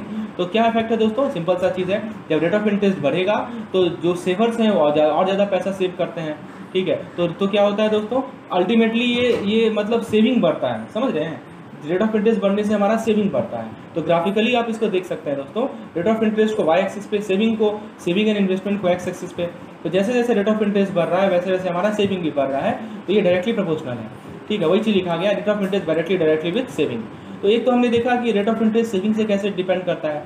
दूसरा है दोस्तों रेट ऑफ इंटरेस्ट इन्वेस्टमेंट से कैसे डिपेंड करता है। तो जैसे आप मान लीजिए कि ये एक फैक्ट्री है, तो फैक्ट्री में प्रोड्यूसर या इन्वेस्टर जो भी हैं उनका लागत है 90 रुपया, और जब वो 100 रुपया डिमांड कर रहे हैं तो उनको 90 रुपया लग रहा है और 3 रुपया उनको इंटरेस्ट देना पड़ रहा है, ठीक है। अब मान लीजिए कल को क्या हुआ कि कॉस्ट ऑफ प्रोडक्शन बढ़ के 93 रुपया हो गया, 93 हो गया, फिर कॉस्ट ऑफ प्रोडक्शन बढ़ के 97 हो गया, लेकिन अभी उनका डिमांड कितना है, 100 रुपया का ही है, जबकि कॉस्ट ऑफ प्रोडक्शन क्या हो रहा है दोस्तों, बढ़ रहा है, राइट। तो यहाँ से आपको क्या पता चल रहा है दोस्तों कि हमारा जो इन्वेस्टमेंट है वो इन्वर्सली रिलेटेड है cost of rate of interest से। जैसे जैसे हमारा रेट ऑफ इंटरेस्ट दोस्तों घटता है, ठीक है, वैसे वैसे हमारा इन्वेस्टमेंट क्या होता है, बढ़ता है, ठीक है। क्योंकि आप देख सकते हैं दोस्तों कि यहाँ पे आपका रेट ऑफ इंटरेस्ट सेम है, 3 राइट। तो यहाँ पे मेन चीज आपको जो समझना है कि रेट ऑफ इंटरेस्ट और इन्वेस्टमेंट इन्वर्सली वेरी करता है, और रेट ऑफ इंटरेस्ट मतलब रेट ऑफ इंटरेस्ट यदि बढ़ेगा तो लोग कम से कम इन्वेस्ट करेंगे, ठीक है, ये पर्पज है। तो दोस्तों हमने दो कंसेप्ट देखा अभी, रेट ऑफ इंटरेस्ट सेविंग से कैसे वेरी करता है जो कि डायरेक्टली वेरिएशन था, और रेट ऑफ इंटरेस्ट ये रेट ऑफ इंटरेस्ट हमारा डिमांड ये इन्वेस्टमेंट से कैसे वेरी करता है जो कि डायरेक्टली वेरी इन्वर्सली वेरी था। तो दोस्तों जिस इंटरेस्ट रेट पे ध्यान दीजिएगा, जिस इंटरेस्ट रेट पे डिमांड और सप्लाई जो है इक्वल होता है उसको हम लोग इक्विलिब्रियम इंटरेस्ट रेट कहते हैं, ठीक है। तो दोस्तों ध्यान रखिएगा कि अलग अलग इनकम लेवल के लिए ये जो इक्विलिब्रियम इंटरेस्ट रेट होगा वो अलग अलग होगा। For different income level the equilibrium interest rate will be different. तो जब रेट ऑफ इंटरेस्ट ज्यादा होता है दोस्तों, वहां ये बहुत इंपॉर्टेंट कंसेप्ट है, यहां से सवाल पूछा जाता है, जब रेट ऑफ इंटरेस्ट हायर होता है तो लोग इन्वेस्ट कम करते हैं और सेव ज्यादा करते हैं, और जब रेट ऑफ इंटरेस्ट कम होता है तो लोग इन्वेस्ट ज्यादा करते हैं, सेव कम करते हैं। इसको आप ग्राफिकली भी देख सकते हैं दोस्तों, ग्राफ से आप इसको याद रख सकते हैं दोस्तों, कुछ रटने की जरूरत है नहीं। अभी मैंने आपको बताया कि इन्वेस्टमेंट हमारा इन्वर्सली रिलेटेड है, सेविंग हमारा डायरेक्टली रिलेटेड है। तो आप देखिए ना, जब रेट ऑफ इंटरेस्ट कम है तो इन्वेस्टमेंट ज्यादा है लोगों का, सेविंग कम है, और जब रेट ऑफ इंटरेस्ट ज्यादा है तो सेविंग ज्यादा है, इन्वेस्टमेंट कम है। तो ग्राफिकली भी इसको आप याद रख सकते हैं, ठीक है। ग्राफ ज्यादा आसान मेथड है याद रखने का चीजों को। अब इसको आप यहाँ भी देख सकते हैं कि आप देखिए जो आपका थर्ड रेट ऑफ इंटरेस्ट है वहां पे आपका डिमांड ऑफ कैपिटल और सप्लाई ऑफ कैपिटल दोनों बराबर है। इसी पॉइंट को हम लोग कहते हैं इक्विलिब्रियम रेट ऑफ इंटरेस्ट, ठीक है। चलिए, तो हमने सबसे पहला थ्योरी ऑफ इंटरेस्ट देखा जिसको हम लोग classical rate of interest theory कहते हैं, इसको डिमांड सप्लाई थ्योरी भी कहते हैं। जो हमारा second rate of interest theory है वो है Keynes liquidity preference theory of interest. क्या कहते हैं इसे हम लोग, Keynes liquidity preference theory of rate of interest. तो दोस्तों कीन्स ने मॉनेटरी थ्योरी ऑफ इंटरेस्ट लाया था अपनी बुक में। बुक का नाम क्या है याद रखिएगा, बुक का नाम है दोस्तों general theory of employment interest and money, ठीक है, ये बुक का नाम है जो कि कीन्स ने लिखा था। तो दोस्तों इस थ्योरी को हम लोग लिक्विडिटी प्रेफरेंस थ्योरी भी कहते हैं। लिक्विडिटी प्रेफरेंस का मतलब हुआ कैश का प्रेफरेंस, ठीक है। तो कहने का मतलब कि आपके पास equal amount of cash rather than claims against order. अब दोस्तों इसको समझते हैं, ये लिक्विडिटी प्रेफरेंस थ्योरी क्या कहता है। तो इसने ये कहा है कि मनी डिमांड का 3 मोटिव होता है, ठीक है। There are 3 motive of money demand. पहला मोटिव है ट्रांजैक्शन मोटिव, दूसरा मोटिव है प्रिकॉशनरी मोटिव, और तीसरा मोटिव है हमारा स्पेकुलेटिव मोटिव। तो कीन्स के द्वारा ये कहा गया है दोस्तों कि मनी जो है लोग मनी यूज करते हैं क्यों, क्योंकि इसके पास लिक्विडिटी पावर होता है। तो ट्रांजैक्शन मोटिव के अंदर क्या होता है, ट्रांजैक्शन के मोटिव के अंदर होता है दोस्तों कि लोगों को पैसे की रिक्वायरमेंट चाहिए अपने डेली ट्रांजैक्शन को हैंडल करने के लिए, ठीक है। और अमाउंट ऑफ मनी डिपेंड करता है कि उनका इनकम कितना है, मतलब ट्रांजैक्शन के लिए, डेली ट्रांजैक्शन के लिए लोगों को पैसा चाहिए, ठीक है। तो दोस्तों ट्रांजैक्शन मोटिव के लिए जो आपका डिमांड ऑफ मनी होता है वो इनकम पे डिपेंड करता है। आप देख सकते हैं ग्राफ में कि जैसे जैसे इनकम बढ़ रहा है वैसे वैसे ट्रांजैक्शन डिमांड ऑफ मनी भी हमारा बढ़ रहा है, ठीक है। तो ये यही चीज हम लोग ग्राफिकली शो कर रहे हैं कि जो ट्रांजैक्शन डिमांड ऑफ मनी है वो इनकम पे डिपेंड करता है, वो रेट ऑफ इंटरेस्ट पे डिपेंड नहीं करता है। यहाँ पे देख सकते हैं कि रेट ऑफ इंटरेस्ट पे डिपेंड नहीं करता है। जो हमारा सेकंड मोटिव है वो है प्रिकॉशनरी मोटिव। प्रिकॉशनरी मोटिव का मतलब ये हुआ कि लोगों को पैसा चाहिए इमरजेंसी को मीट करने के लिए, अनएम्प्लॉयमेंट को मीट करने के लिए, एक्सीडेंट को मीट करने के लिए, राइट। यही होता है प्रिकॉशनरी मोटिव। ये भी इनकम पे डिपेंड करता है, डायरेक्टली प्रोपोर्शनल होता है इनकम से। तो यहाँ भी ये भी रेट ऑफ इंटरेस्ट से इस पे डिपेंड नहीं करता है, यानी प्रिकॉशनरी मोटिव और ट्रांजैक्शन मोटिव दोनों का दोनों रेट ऑफ इंटरेस्ट पे डिपेंड नहीं करते हैं। तीसरा मोटिव है हमारा स्पेकुलेटिव मोटिव। इसका मतलब क्या हुआ कि कैश का डिमांड कितना है, किस चीज के लिए, तो मनी मार्केट में इन्वेस्टमेंट करने के लिए, चाहे बॉन्ड हो या स्टॉक हो। यही होता है ना स्पेकुलेशन। आप जब बॉन्ड या स्टॉक में इन्वेस्ट करते हैं तो आप स्पेकुलेट ही तो करते हैं, आपको एग्जैक्ट तो पता नहीं रहता है। तो ये जो स्पेकुलेटिव डिमांड ऑफ मनी होता है दोस्तों, ये रेट ऑफ इंटरेस्ट पे डिपेंड करता है। कैसे डिपेंड करता है आप देखिए, तो रेट ऑफ इंटरेस्ट पे ये डिपेंड करता है। तो ये देखिए, ये जो है हमारा रेट ऑफ इंटरेस्ट बढ़ता है तो दोस्तों स्पेकुलेटिव डिमांड ऑफ मनी घटता है, ठीक है। जब रेट ऑफ इंटरेस्ट हमारा बढ़ेगा तो स्पेकुलेटिव मोटिव के लिए जो हमारा मनी डिमांड है वो घटेगा, ठीक है।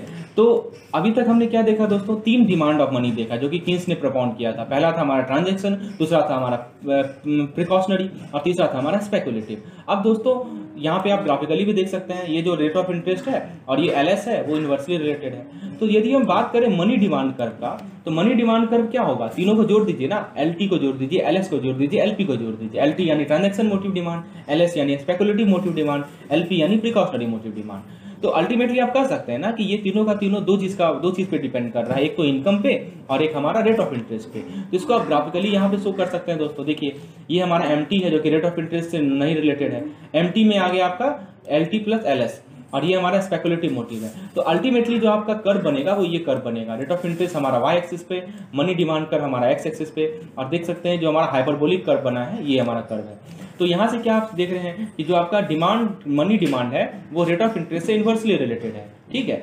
और at a given level of income, यहाँ पे हम लोग इनकम को कांस्टेंट रखते रहे, इसलिए यहाँ पे हम लोग याद लिखा हुआ है गिवन लेवल ऑफ इनकम।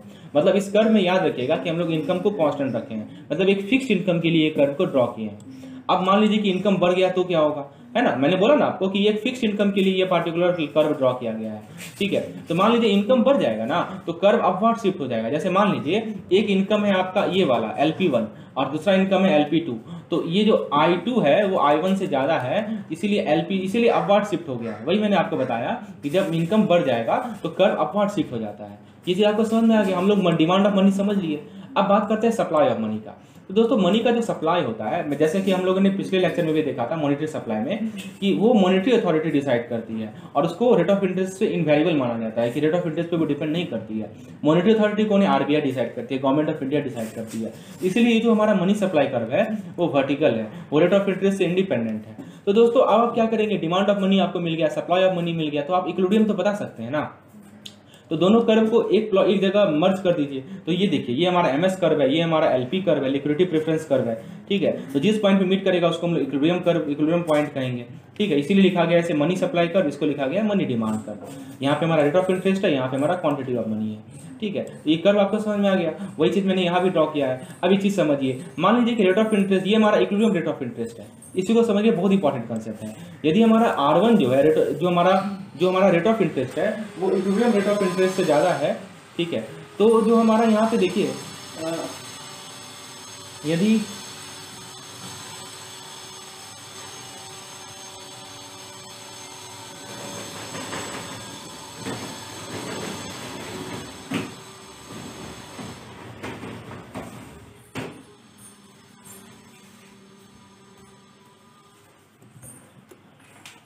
तो दोस्तों यहाँ पे आप R1 देखिए, R1 हमारा एक रेट ऑफ इंटरेस्ट है जो कि हमारे इक्विलिब्रियम रेट ऑफ इंटरेस्ट से ज़्यादा है। तो यहाँ पे क्या है दोस्तों, हमारे पास एक्सेस मनी सप्लाई है, ठीक है।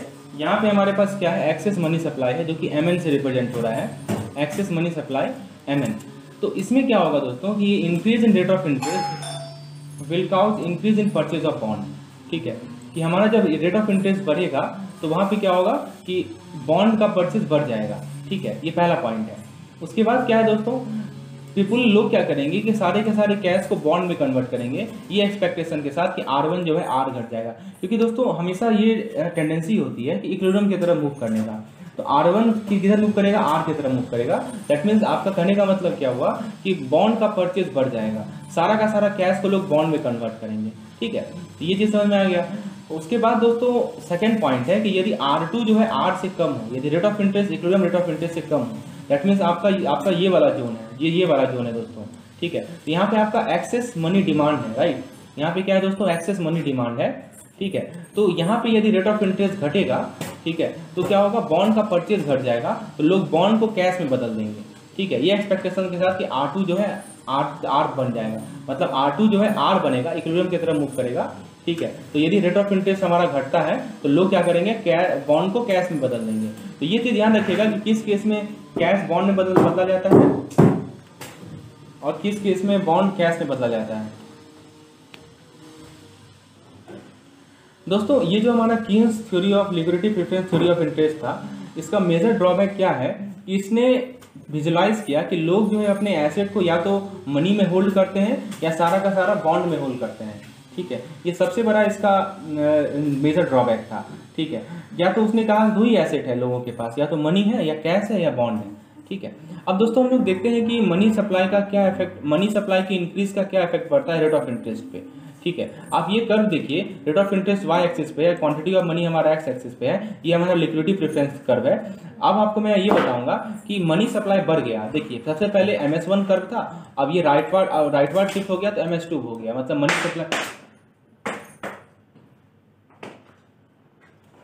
मनी सप्लाई हमारा बढ़ गया।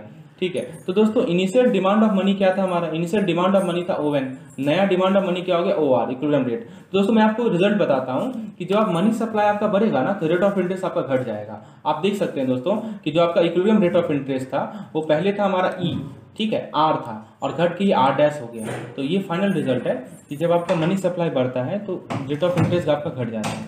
ठीक है, उसके बाद जो सेकंड पॉइंट है दोस्तों कि money shift in money demand curve और लिक्विडिटी प्रेफरेंस कर्व।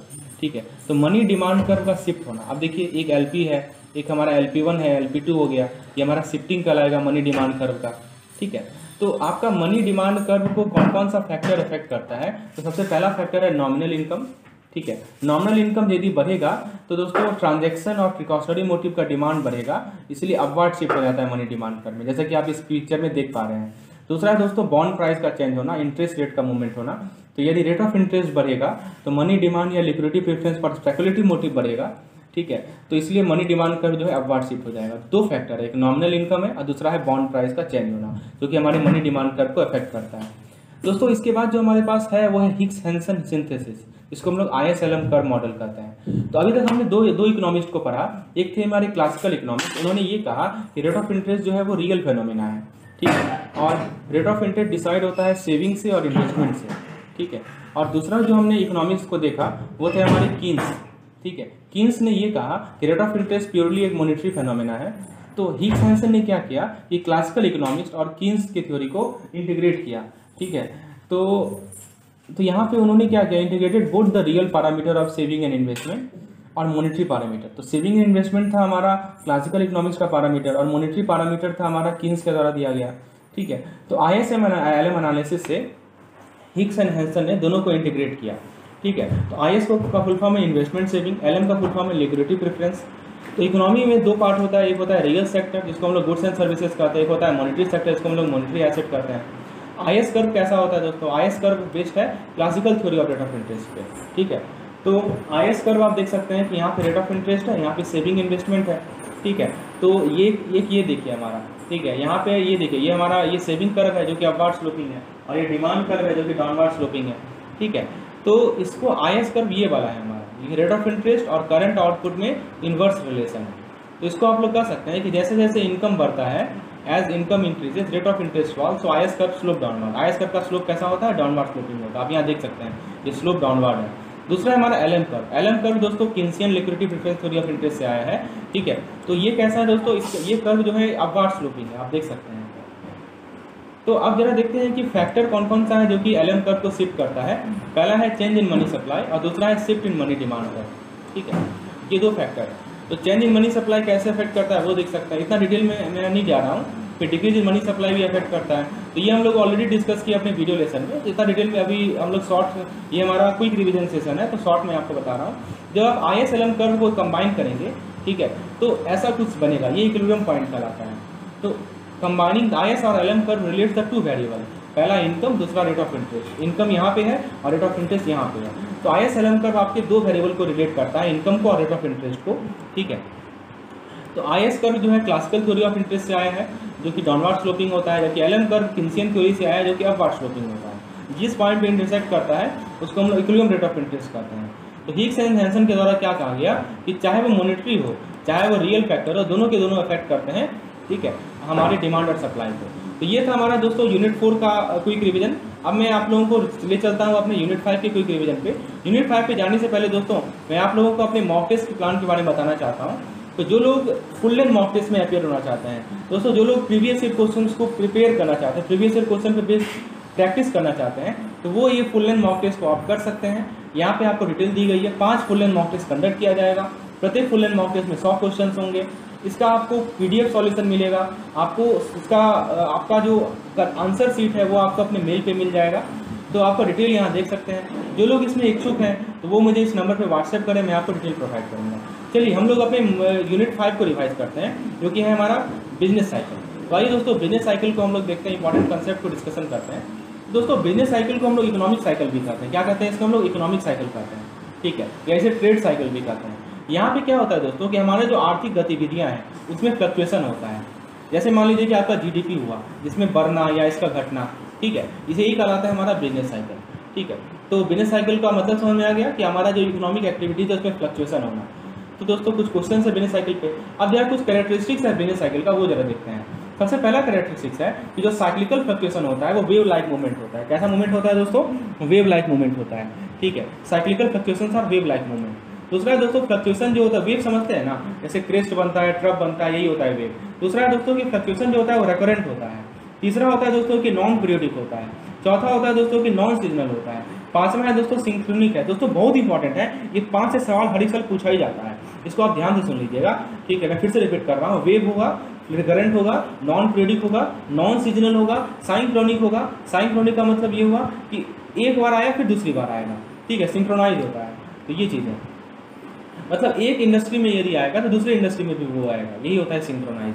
तो आपको 5 कैरेक्टरिस्टिक याद रखना है, किससे रिलेटेड? वेव, अपने बिजनेस साइकिल से रिलेटेड। अब बात करते हैं दोस्तों हम लोग बिजनेस साइकिल के फेजेस की।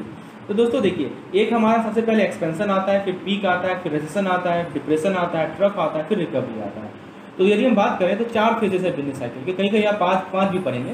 पहला है बूम, रिसेशन, डिप्रेशन और रिकवरी, ठीक है। ये 4 फेजेस हैं हमारे बिजनेस साइकिल के, ठीक है। सबसे पहली बात करते हैं बूम फेज या एक्सपेंशन फेज। इसमें क्या होता है दोस्तों, ये हमारा पहला स्टेज है एक्सपेंशन का। यहाँ पे जो हमारी आर्थिक गतिविधियाँ हैं, ठीक है, कि जो सूचनांक है, आर्थिक गतिविधियाँ की जो सूचनांक है, चाहे वो एम्प्लॉयमेंट हो, चाहे वो इनकम हो, चाहे वो आउटपुट हो, वेजेज हो, प्रॉफिट हो, डिमांड एंड सप्लाई हो, ये सभी के सभी बढ़ रहे होते हैं, ठीक है। तो डिमांड बढ़ता है दोस्तों, तो प्रोडक्ट क्या होगा? एक्सपेंसिव होगा, है ना। और प्रोड्यूसर ज़्यादा से ज़्यादा इन्वेस्ट करेंगे लोन ले लेकर, और लोन लेंगे तो इन्वेस्टमेंट भी ज़्यादा होगा। तो ये प्रोसेस तब तक होता है जब तक हमारा इकोनॉमिक कंडीशन, जब हमारी आर्थिक गतिविधियां जो है वो फेवरेबल हो जाए एक्सपेंशन के लिए। यही होता है हमारा बूम फेज, मतलब सब कुछ पॉजिटिव चल रहा होता है, हमारा इकोनॉमिक सूचकांक जो है बढ़ रहा होता है, डिमांड बढ़ रहा होता है, ठीक है। जो इन्वेस्टर हैं वो ज़्यादा से ज़्यादा लोन ले रहे होते हैं, इन्वेस्टमेंट कर रहे होते हैं, ठीक है। तो सब कुछ अच्छा चल रहा है, पॉजिटिव चल रहा है, ठीक है। ये हमारा है दोस्तों सबसे पहला स्टेज, जिसको हम लोग बूम स्टेज कहते हैं। सेकेंड स्टेज है दोस्तों हमारा, नेक्स्ट स्टेज है हमारा, इस नेक्स्ट पेज है हमारा बिजनेस साइकिल का, वो है दोस्तों पीक। अब दोस्तों जो हमारा बूम फेज था वो एक सैचुरेशन लेवल को रीच कर जाता है, जो मैक्सिमम लिमिट ऑफ ग्रोथ था वो पहुंच चुका है, ठीक है। इसको हम लोग कहते हैं पीक स्टेज। तो जो हमारा इकोनॉमिक इंडिकेटर्स है, जैसे एम्प्लॉयमेंट हो, इनकम हो, या आउटपुट हो, वेजेज हो, डिमांड हो, अब ये बढ़ता नहीं है, अभी अपने हाईएस्ट पोजीशन पे है। डिमांड बढ़ चुका है बहुत ज़्यादा, ठीक है। इन्फ्लेशन भी बढ़ गया है, मतलब महंगाई जो है बहुत बढ़ गई है, राइट। और प्रोड्यूसर जो है अभी भी इन्वेस्ट करते जा रहे हैं। एक समय ऐसा आएगा कि रिटर्न जो है, जो प्रोड्यूसर को रिटर्न मिलेगा, क्योंकि वो बहुत कम हो जाएगा, क्योंकि इतना महंगाई बढ़ गया है कि प्रोड्यूसर का सामान ही लेने को कोई तैयार नहीं है, तो अल्टीमेटली जो रिटर्न मिलेगा वो कम हो जाएगा, राइट। उसके बाद दोस्तों क्या होगा, यहाँ पे आपका इकोनॉमिक ग्रोथ का रिवर्सल होने लगेगा, ठीक है। ये होता है हमारा सेकंड फेज। उसके बाद दोस्तों रेशन की बात करें, अब रेशन में क्या होता है दोस्तों कि demand for goods start declining, demand घटना शुरू हो जाता है, प्रोड्यूसर इसको नोटिस नहीं करते हैं, वो प्रोड्यूस करना चालू रखते हैं, इसी कारण से सप्लाई बढ़ जाता है। और फिर क्या होता है, जो हमारे इकोनॉमिक इंडिकेटर्स है वो घटने लगते हैं, चाहे वो आउटपुट हो, इनकम हो, वेजेज हो, या ये सब घटने लगते हैं। रेशन को हम लोग क्राइसिस फेज भी कहते हैं दोस्तों। इसको हम लोगों ने डिटेल एक्सप्लेनेशन किया है अपने वीडियो कोर्स में, ठीक है, जिसका डिटेल आप मुझे नीचे नंबर व्हाट्सएप पे ले सकते हैं। अभी मैं आप लोगों को शॉर्ट रिवीजन करवा रहा हूँ, that's why I am moving little bit fast, okay. So this is our ration phase. After ration phase it comes, ration phase के बाद दोस्तों आता है हमारा ट्रफ, ठीक है। तो एक हमारा डिप्रेशन होता है दोस्तों, डिप्रेशन के बारे में हम बात करते हैं। तो ट्रफ में क्या होता है दोस्तों, ट्रफ में क्या होता है कि इकोनॉमिक ग्रोथ नेगेटिव हो जाता है और डिक्लाइन होता है प्राइजेस में, जो हमारे फैक्टर्स है उसके प्राइस में और डिक्लाइन होता है। ये लोएस्ट पॉइंट होता है जहाँ तक हम जा सकते हैं, ये नेगेटिव सैचुरेशन है इकोनॉमी का। एक था हमारा पॉजिटिव सैचुरेशन, एक है हमारा नेगेटिव सैचुरेशन। लास्ट है हमारा रिकवरी। रिकवरी में क्या होता है दोस्तों, अब इकोनॉमी जो है हमारा रिकवरी होना स्टार्ट होता है, प्राइस अभी भी कम है, डिमांड बढ़ना शुरू होता है, प्रोडक्शन बढ़ता है, एम्प्लॉयमेंट बढ़ता है दोस्तों, ठीक है। और प्रोड्यूसर ज़्यादा से ज़्यादा इन्वेस्ट करते हैं दोस्तों। एक डिप्रेशन फेज छूट गया बीच में। डिप्रेशन को आपका एक, मैं आपको आगे बताता हूँ। गवर्नमेंट जो है प्रोडक्शन बढ़ाना चाहती है, एक्सपेंडिचर बढ़ाना चाहती है, जैसे डैम्स बनाती है, मेट्रो स्टेशन बनाती है, मतलब गवर्नमेंट कैपिटल एक्सपेंडिचर बढ़ाती है, राइट। तब जाके ये रिकवरी फेज आता है। ठीक है। और दोस्तों एक हमारा डिप्रेशन फेज भी होता है, जो कि शायद यहाँ पे मैंने आपको नहीं बताया है, ठीक है। तो एक चीज़ याद रखिएगा दोस्तों, अंडर एम्प्लॉयमेंट किस फेज में होता है, तो डिप्रेशन फेज में होता है। और आपसे यदि पूछा जाए कि क्राइसिस किस फेज में आता है, तो रिसेशन फेज में आता है। तो ये था हमारा बिजनेस साइकिल का शॉर्ट एक्सप्लेनेशन। अब हम लोग नेक्स्ट यूनिट पे आते हैं, जो कि दोस्तों है हमारा नेक्स्ट यूनिट है दोस्तों बिजनेस साइकिल के बाद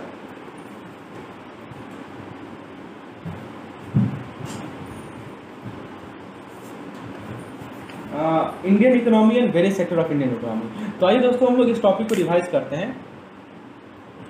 तो Indian economy and various sector of the economy. तो दोस्तों इस टॉपिक में हमें क्या देखना है कि हमारा जो भारतीय अर्थव्यवस्था है वो लीडिंग इकोनॉमी है वर्ल्ड में, ठीक है। इंडिया में स्टेडी इकोनॉमिक ग्रोथ देखा है कुछ फैक्टर्स के कारण, जैसे ट्रेड एंड फाइनेंशियल लिबरलाइजेशन हुआ, टैक्स रिफॉर्म्स हुआ, एग्रीकल्चर एंड इरीगेशन रिफॉर्म्स हुआ है, ठीक है। इस कारण से हमारा कंट्री जो है ग्लोबल मोमेंटम गेन किया, इंडियन इकोनॉमी जो है मोमेंटम गेन किया इन सभी कारण से। तो आप देखिए first half of 20th century में देखिए तो भारत का ग्रोथ रेट स्टैग्नेंट था 0.09% में, और आपका 1950 से 1980 तक हमारा एनुअल ग्रोथ रेट में इंक्रीज हुआ, जो कि 3.5% तक आया, जिसको हम लोग हिंदू ग्रोथ रेट कहते हैं, ठीक है। तो ये सब सवाल है इससे रिलेटेड। अब दोस्तों हमारे इकोनॉमी में जो ग्रोथ आया वो 1930s के बाद आया, ठीक है, क्योंकि लेकिन उसके बाद भी क्या हुआ, कुछ सेटबैक्स था, जैसे ईस्ट एशिया रशियन क्राइसिस था, ठीक है, sanction against India, the border conflict of the sub prime crisis, ये सभी के सभी क्राइसिस थे। तो दोस्तों inflation for the most part of the post independent era has been in single digit, ठीक है, लेकिन देयर हैड बीन ईयर्स जबकि इन्फ्लेशन 15% तक पहुंच गया था, शॉर्टेज ऑफ फूड होने के कारण, ऑयल के कारण, खासकर 1970 के दशक में इन्फ्लेशन जो है 1970s में 15% तक पहुंच गया था, ठीक है। कुछ चेंजेस के बारे में हम लोग बात करते हैं कि हमने बताया है कि सिंगल डिजिट में था लेकिन 15% पहुंच गया था 1970s में। 2011 में दोस्तों इन्फ्लेशन बढ़ गया था, तो आरबीआई ने कुछ मॉनिटरी टाइटनिंग मेजर लिया था इन्फ्लेशन को कंट्रोल में करने के लिए। कुछ सेक्टर्स हैं हमारे इंडियन इकोनॉमी के, पैरा एग्रीकल्चर है, इसमें दोस्तों 17% है, 2009 2008 और 2009 के का डाटा है दोस्तों इसका कंट्रीब्यूशन। इंडस्ट्रियल सेक्टर है 19% कंट्रीब्यूशन है, 2008-2009 का डाटा है। सर्विस सेक्टर है 64% कंट्रीब्यूशन है, 64% कंट्रीब्यूशन है एज पर 2008-2009 डाटा। उसके बाद दोस्तों नेक्स्ट पॉइंट हमारा क्या क्या इशूज़ है जिसको हमको एड्रेस करना है एग्रीकल्चर में। तो पहला है कि हम मानसून पे जो है हमारा एग्रीकल्चर ही भी डिपेंडेंट है, पब्लिक इन्वेस्टमेंट कम है, हम लोग जो है high yield variety wheat and rice का जो है यील्ड पोटेंशियल को एग्जॉस्ट कर रहे हैं, हमारा फर्टिलाइजर का अनबैलेंस यूज है, हमारा जो सीड रिप्लेसमेंट रेट है वो कम है, फिर हमारे पास फार्मर सुसाइड भी ज़्यादा हो रहे हैं, इंसेंटिव सिस्टम इनएडिक्वेट है। तो ये सभी के सभी चैलेंजेस हैं हमारे एग्रीकल्चर सिस्टम के, एग्रीकल्चर सेक्टर के सामने, क्योंकि ऑल्दो ज़्यादातर लोग एग्रीकल्चर में इन्वॉल्व है लेकिन उसका कंट्रीब्यूशन बहुत कम है, ठीक है, ये सब चैलेंजेस हैं। अब दोस्तों बात करें माइक्रो एंड स्मॉल इंटरप्राइज की, तो बॉर्रोवर कुछ प्रॉब्लम फेस करते हैं, जैसे मान लीजिए कि कोलेटरल पे इंसिस्टेंस, बैंक गारंटी देती है लेंडर्स के द्वारा, लेंडर्स का बैंक से लिमिटेड रीच होना, लोन का हायर कॉस्ट होना, कॉम्प्लेक्स डॉक्यूमेंटेशन होना, ये सभी दोस्तों प्रॉब्लम फेस करते हैं बॉरोवर जो कि एमएससीज में आते हैं, माइक्रो एंड स्मॉल इंटरप्राइज में आते हैं।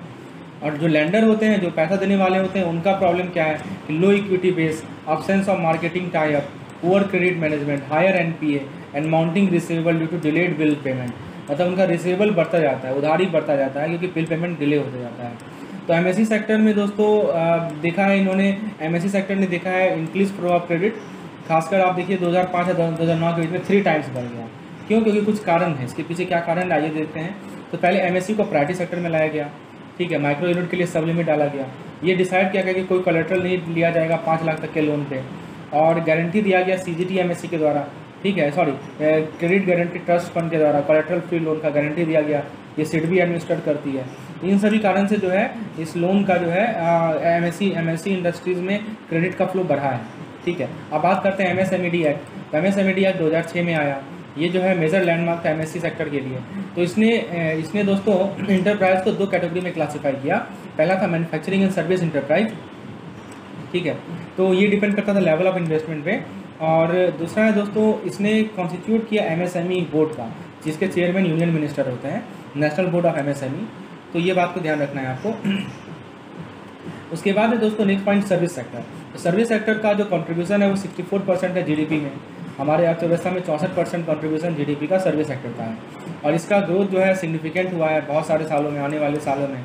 और खासकर इसका ये जो सेक्टर है वो आईटी सेक्टर में क्यों ग्रोथ हुआ है, क्योंकि आईटी सेक्टर हमारा काफ़ी ज़्यादा इंप्रूव हुआ है, टेलीकॉम हो, बैंकिंग हो, इंश्योरेंस हो, सिविल एविएशन सर्विस हो, ये सब जो है ग्लोबलाइजेशन से ड्राइव होता है। और ग्लोबल ग्रोथ इस सेक्टर में जो है आने के कारण हमारे कंट्री में इसका सबसे ज़्यादा जीडीपी कंट्रीब्यूशन है। आप देख सकते हैं कि 2/3 जो कंट्रीब्यूशन है वो केवल आईटी से आईटी इंडस्ट्रीज़ का है। ठीक है, जो CSOs होते हैं, सेंट्रल स्टैटिस्टिकल ऑफिस होते हैं, ये गवर्नमेंट एजेंसी है भारत में, ministry of statistics and programme implementation का। तो CSOs is the government agency in India under the ministry of statistics and programme implementation. उसके बाद है दोस्तों नेक्स्ट पॉइंट हमारा कि हाँ इंपॉर्टेंट पॉइंट्स देखते हैं कि हमारा जो एवरेज ग्रोथ रेट था इंडियन का वो अगले 25 साल में 1980-81 था, 6% था। 2001 से 2007 में ग्रोथ रेट 7.20% था। ठीक है, ये सब पॉइंट को ध्यान रखिएगा। उसके बाद agriculture sector, industry sector, service sector, 3 important sectors हैं। उसके बाद दोस्तों average growth rate Indian economy 25 साल तक जो है 6% था। एग्रीकल्चर सेक्टर सबसे इंपॉर्टेंट सेक्टर इंडियन इकोनॉमी का 17% अकाउंट करता है। इंडस्ट्री सेक्टर 19% अकाउंट करता है। और CSO जो है इंडस्ट्री सेक्टर को 3 सेगमेंट में क्लासीफाई किए हैं, mining and quarrying, manufacturing and electricity, gas and water supply. ठीक है, तो दोस्तों ये था हमारा यूनिट 6 थ्योरी का क्विक रिवीजन सेक्शन। चलिए आगे बढ़ते हैं, हम लोग यूनिट 7 को रिवाइज करते हैं। Let us revise unit number 7 which is based on economic reforms. आइए दोस्तों इकोनॉमिक रिफॉर्म्स को रिवाइज करते हैं क्विकली। तो दोस्तों यूनिट 7 है हमारा इकोनॉमिक रिफॉर्म से रिलेटेड। तो दोस्तों स्ट्रक्चरल रिफॉर्म आया, राइट, स्ट्रक्चरल रिफॉर्म आया लास्ट 3 डिकेड्स में। लास्ट 3 डिकेड्स में क्या है दोस्तों, स्ट्रक्चरल रिफॉर्म आया, इसने हमारे इकोनॉमिक लैंडस्केप को ट्रांसफॉर्म कर दिया दोस्तों। तो इकोनॉमी जो है हायर ग्रोथ ट्राजेक्ट्री में रिसेंट ईयर में मूव कर गया है। तो इसके बारे में हम लोग समझेंगे, inclusiveness of our growth process के बारे में समझेंगे। तो क्या क्या ट्रांसफॉर्मेशन आया, सबसे पहला क्या है कि सर्विसेज का जो शेयर था नेशनल इनकम में वो बढ़ गया है ना, टोटल आउटपुट का 0.5% बढ़ गया। एग्रीकल्चर का कंट्रीब्यूशन जो है 15% तक घट गया, 15% तक पहुंच गया। और इंडस्ट्री का जो आउटपुट है वो 32% तक बढ़ गया। इसको आप ग्राफिकली भी यहाँ पे पाई चार्ट में देख सकते हैं। ठीक है, यहाँ पे कंट्रीब्यूशन को दिखाया गया है। इसका इफेक्ट क्या पड़ा कि डोमेस्टिक इकोनॉमी जो है वर्ल्ड के साथ इंटीग्रेट हो गया, ग्लोबल फाइनेंशियल फ्लो बढ़ने लगा ये कंट्री दूसरे कंट्री में, सोफिस्टिकेशन बढ़ गया, ऑपरेशन में एफिशिएंसी बढ़ गया। ठीक है, काउजेज क्या है रिफॉर्म्स के। तो सबसे पहला है काउजेज, किस कारण से रिफॉर्म्स आया। कुछ डोमेस्टिक और इंटरनेशनल पॉलिटिकल इवेंट्स थे, जैसे USSR का कोलैप्स होना और मार्केट ओरिएंटेड इकोनॉमी के सिस्टम के द्वारा मार्च होना, socialist market economy of China का सक्सेस होना। ठीक है, उसके बाद दोस्तों emergence of regional parties and their increasing hold in national politics. Regional parties हमारे कंट्रीज़ में आए और पॉलिटिक्स में उनका बढ़ते गया हिस्सेदारी। फिर उसके बाद एक कोलिशन गवर्नमेंट बढ़ा हमारे सेंटर पे। और दोस्तों growing and wide spread acceptance of the need for rapid growth, economic growth, ये सब कुछ कारण थे रिफॉर्म्स आने के। और दोस्तों रियल सेक्टर में क्या क्या रिफॉर्म्स आया, यानी मैन्युफैक्चरिंग सेक्टर में, आइए जरा देखते हैं। तो सबसे पहले डीरेगुलेशन हुआ इंडस्ट्रीज़ का, पब्लिक इंटरप्राइज बढ़े। ठीक है, प्राइवेट सेक्टर का रोल बढ़ा, MRTP एक्ट को एबॉलिश किया गया। ठीक है, फिर उसके बाद FDI का लिबरलाइज, फॉरेन डायरेक्ट इन्वेस्टमेंट को लिबरलाइज किया गया। ऑटोमेटिक अप्रूवल रूट बढ़ा फॉरेन इन्वेस्टमेंट का। क्वान्टिटेटिव इंपोर्ट रेस्ट्रिक्शन एलिमिनेट हुआ। रिफॉर्म्स क्या क्या है सर्विस सेक्टर में। तो दोस्तों IT या ITES, information technology enable service, full form याद रखिएगा। इस कारण से दोस्तों एक एरा आया सर्विस लेड ग्रोथ का, क्योंकि इंडिया जो है ग्लोबल हब बन गया BPO का और KPO का वर्ल्ड में, राइट। उसके बाद दोस्तों मोबाइल फ़ोन जो है सबसे सोसाइटी के निचले स्तर तक मोबाइल फ़ोन पहुंच चुका है और ये की रोल प्ले किया है इंटीग्रेट करने में। एग्रीकल्चर सेक्टर में क्या क्या रिफॉर्म्स आया, APMC एक्ट को लाया गया, एग्रीकल्चर कमोडिटीज़ का फ्री मूवमेंट हो सके। ठीक है, APMC एक्ट से फार्मर जो है mandatory requirement of sale and regulated market को बाईपास कर सकते हैं। कुछ रिस्ट्रिक्शन को भी रिलैक्स किया गया एसेंशियल कमोडिटी एक्ट में। बैंक जो है प्रोफेशनली मैनेज गोडाउन के साथ एसोसिएशन बनाए और फार्मर को क्रेडिट देते हैं। तो दोस्तों ये सब रिफॉर्म्स आए एग्रीकल्चर सेक्टर में। इकोनॉमिक रिफॉर्म्स क्या क्या है फाइनेंशियल ट्रांजेक्शन में, फाइनेंशियल सेक्टर में। तो नरसिम्हन कमेटी रिपोर्ट आया फाइनेंशियल सेक्टर रिफॉर्म 1992। ठीक है, उसके बाद सेकंड है हमारा Narasimhan committee report on banking sector 1998, SH Khan report of working group. ये 3 इंपॉर्टेंट रिपोर्ट्स हैं बैंकिंग सेक्टर से रिलेटेड, फाइनेंशियल सेक्टर से रिलेटेड। ठीक है, तो फाइनेंशियल सेक्टर में जो ट्रांसफॉर्मेशन आया इस कारण से सर्विस ग्रोथ सेक्टर का पिकअप हुआ, सर्विस मैन्युफैक्चर सेक्टर को प्रोग्रेस हो पाया। दोस्तों यदि मनी मार्केट की बात करें तो ये सब रिफॉर्म्स आया मनी मार्केट में। कमर्शियल पेपर इंट्रोड्यूस हुआ, सर्टिफिकेट ऑफ डिपॉजिट इंट्रोड्यूस हुआ। ठीक है, इन स्क्रीन बेस्ड ट्रेडिंग को इंट्रोड्यूस किया गया। ठीक है, IRS जैसे कुछ डेरिवेटिव को इंट्रोड्यूस किया गया, interest rate swap, forward rate agreement, FRA। ठीक है, ये सब इंट्रोड्यूस किया गया। उसके बाद दोस्तों रेपो मार्केट का स्कोप को इनलार्ज किया गया। ठीक है, रेपोवेबल सिक्योरिटीज़ को इनलार्ज किया गया। और CBLOs होते हैं, ट्राइपार्टाइट रेपो इन्होंने इंट्रोड्यूस किया।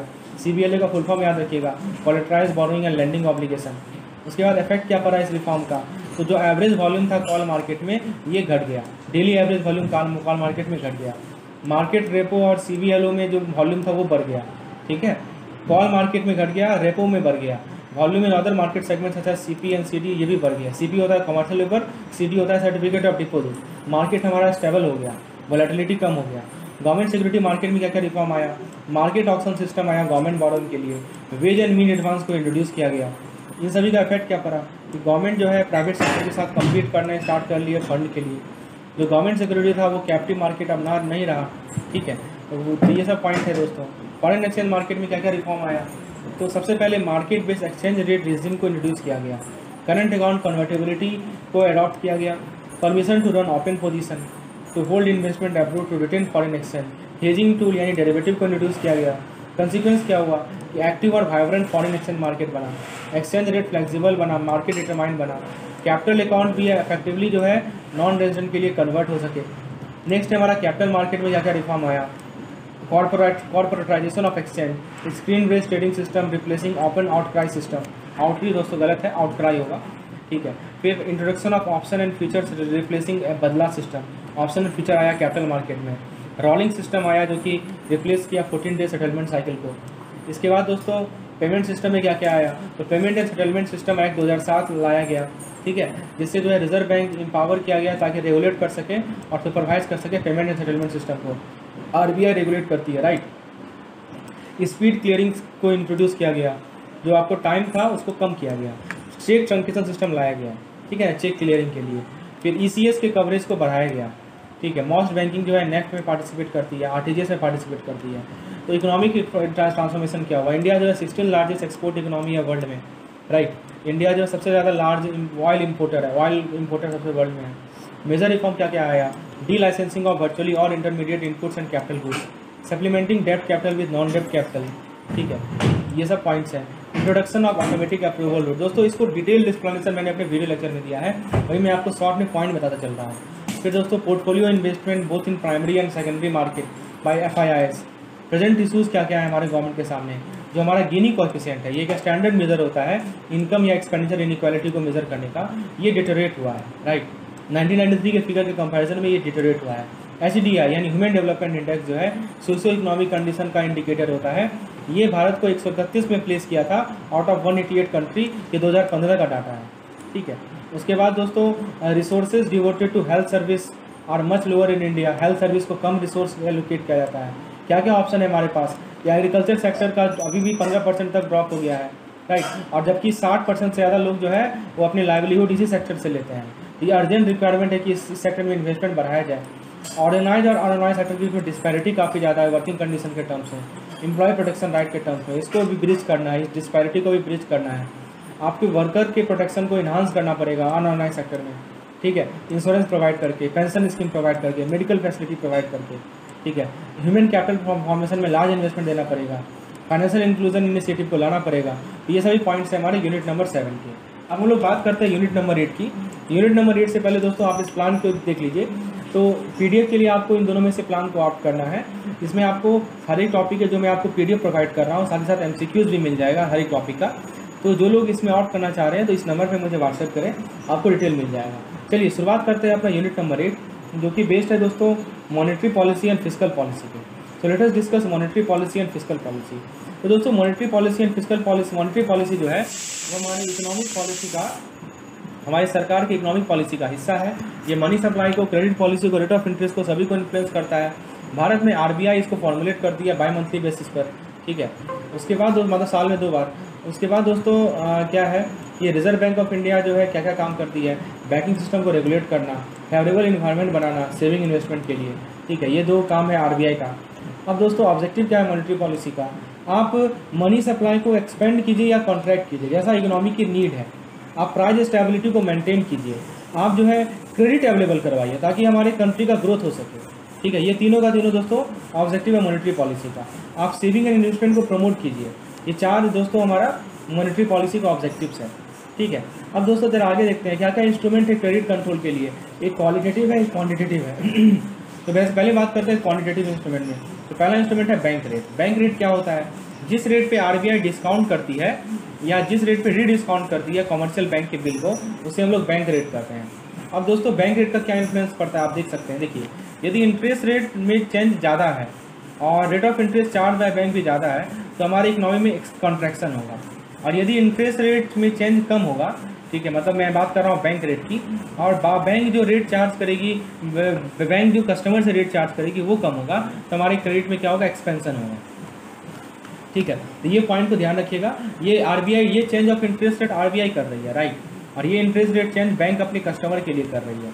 तो जैसे आरबीआई यदि rate of interest high charge करेगी, क्योंकि बेसिकली इस रेट पे आरबीआई डिस्काउंट करती है कमर्शियल बैंक के बिल को, यदि रेट ऑफ इंटरेस्ट बढ़ा देगी, बैंक रेट को बढ़ा देगी, तो बैंक भी क्या करेंगे? अपने कस्टमर से ज़्यादा रेट ऑफ इंटरेस्ट चार्ज करेंगे, तो पैसा कस्टमर के पास न रहकर हमारा इकोनॉमिक कॉन्ट्रैक्ट होगा। और यदि ये रेट घटा देगी आरबीआई तो बैंक भी कम चार्ज करेगी, तो हमारा एक्सपेंशन होगा इकोनॉमी में।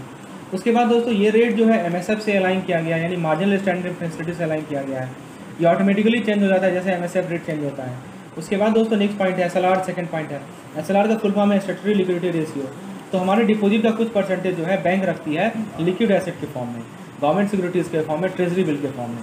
अब देखिए इसका इफेक्ट क्या पड़ता है। एसएलआर बढ़ेगा तो बैंक के इंटरेस्ट रेट बढ़ेगा, कॉन्ट्रैक्शन होगा हमारे इकोनॉमी में। एसएलआर घटेगा मतलब एसएलआर होता है बैंकों को कुछ पोर्शन अपने इनकम, बैंकों को अपने इनकम का कुछ पोर्शन आरबीआई के पास जमा करना पड़ता है। तो यदि एसएलआर घटेगा तो कम जमा करना पड़ेगा, तो बैंक भी अपना इंटरेस्ट रेट घटा देगी, तो हमारा इकोनॉमी में एक्सपेंशन आएगा। तीसरा है दोस्तों हमारे पास क्वालिटेटिव, हम लोग क्वांटिटेटिव टूल की बात कर रहे हैं। तीसरा टूल है दोस्तों हमारा ओपन मार्केट ऑपरेशन, जिसे हम लोग शॉर्ट में ओएमओ कहते हैं। तो ओएमओ में क्या है दोस्तों कि आप ओपन मार्केट में सिक्योरिटीज़ को खरीद रहे हैं या बेच रहे हैं, आरबीआई खरीद रही है या बेच रही है, ताकि क्रेडिट के फ्लो को कंट्रोल किया जा सके। जब आरबीआई सिक्योरिटी को बेचती है तो क्रेडिट को क्रिएट किया जाता है, ठीक है। कमर्शियल बैंक का क्रेडिट क्रिएशन कैपेसिटी क्या होता है? घट जाता है, ठीक है, और मनी सप्लाई भी क्या होगा? घट जाएगा।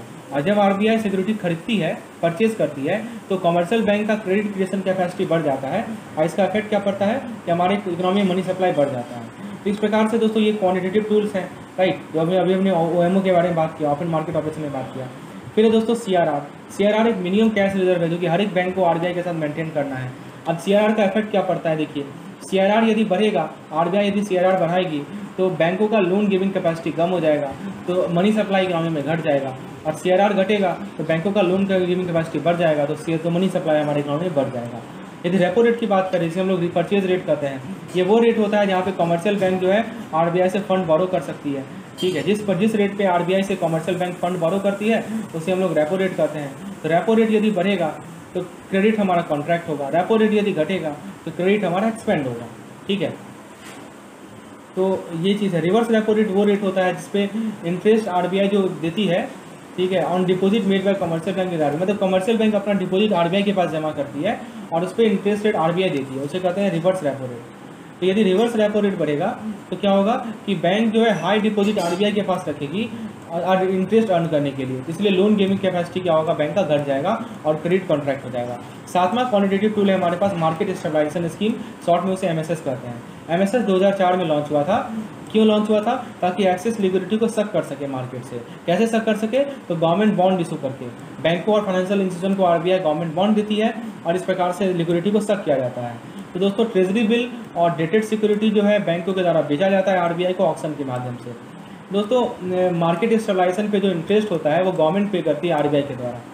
दोस्तों इसके बाद नेक्स्ट पॉइंट हम लोग देखते हैं। नेक्स्ट पॉइंट है हमारा लिक्विडिटी एडजस्टमेंट फैसिलिटी, जिसे हम लोग एलएएफ कहते हैं। तो एलएएफ का दो कंपोनेंट है, रेपो रेट और रिवर्स रेपो रेट, ठीक है। मार्जिनल स्टैंडिंग फैसिलिटी की बात करें, जिसे शॉर्ट में हम लोग एमएसएफ करते हैं। एमएसएफ वो रेट होता है जहाँ पे शेड्यूल बैंक ओवरनाइट फंड को बोरो कर सकती है, एक दिन के लिए 24 घंटा के लिए आरबीआई से अगेंस्ट अप्रूव्ड गवर्नमेंट सिक्योरिटीज़।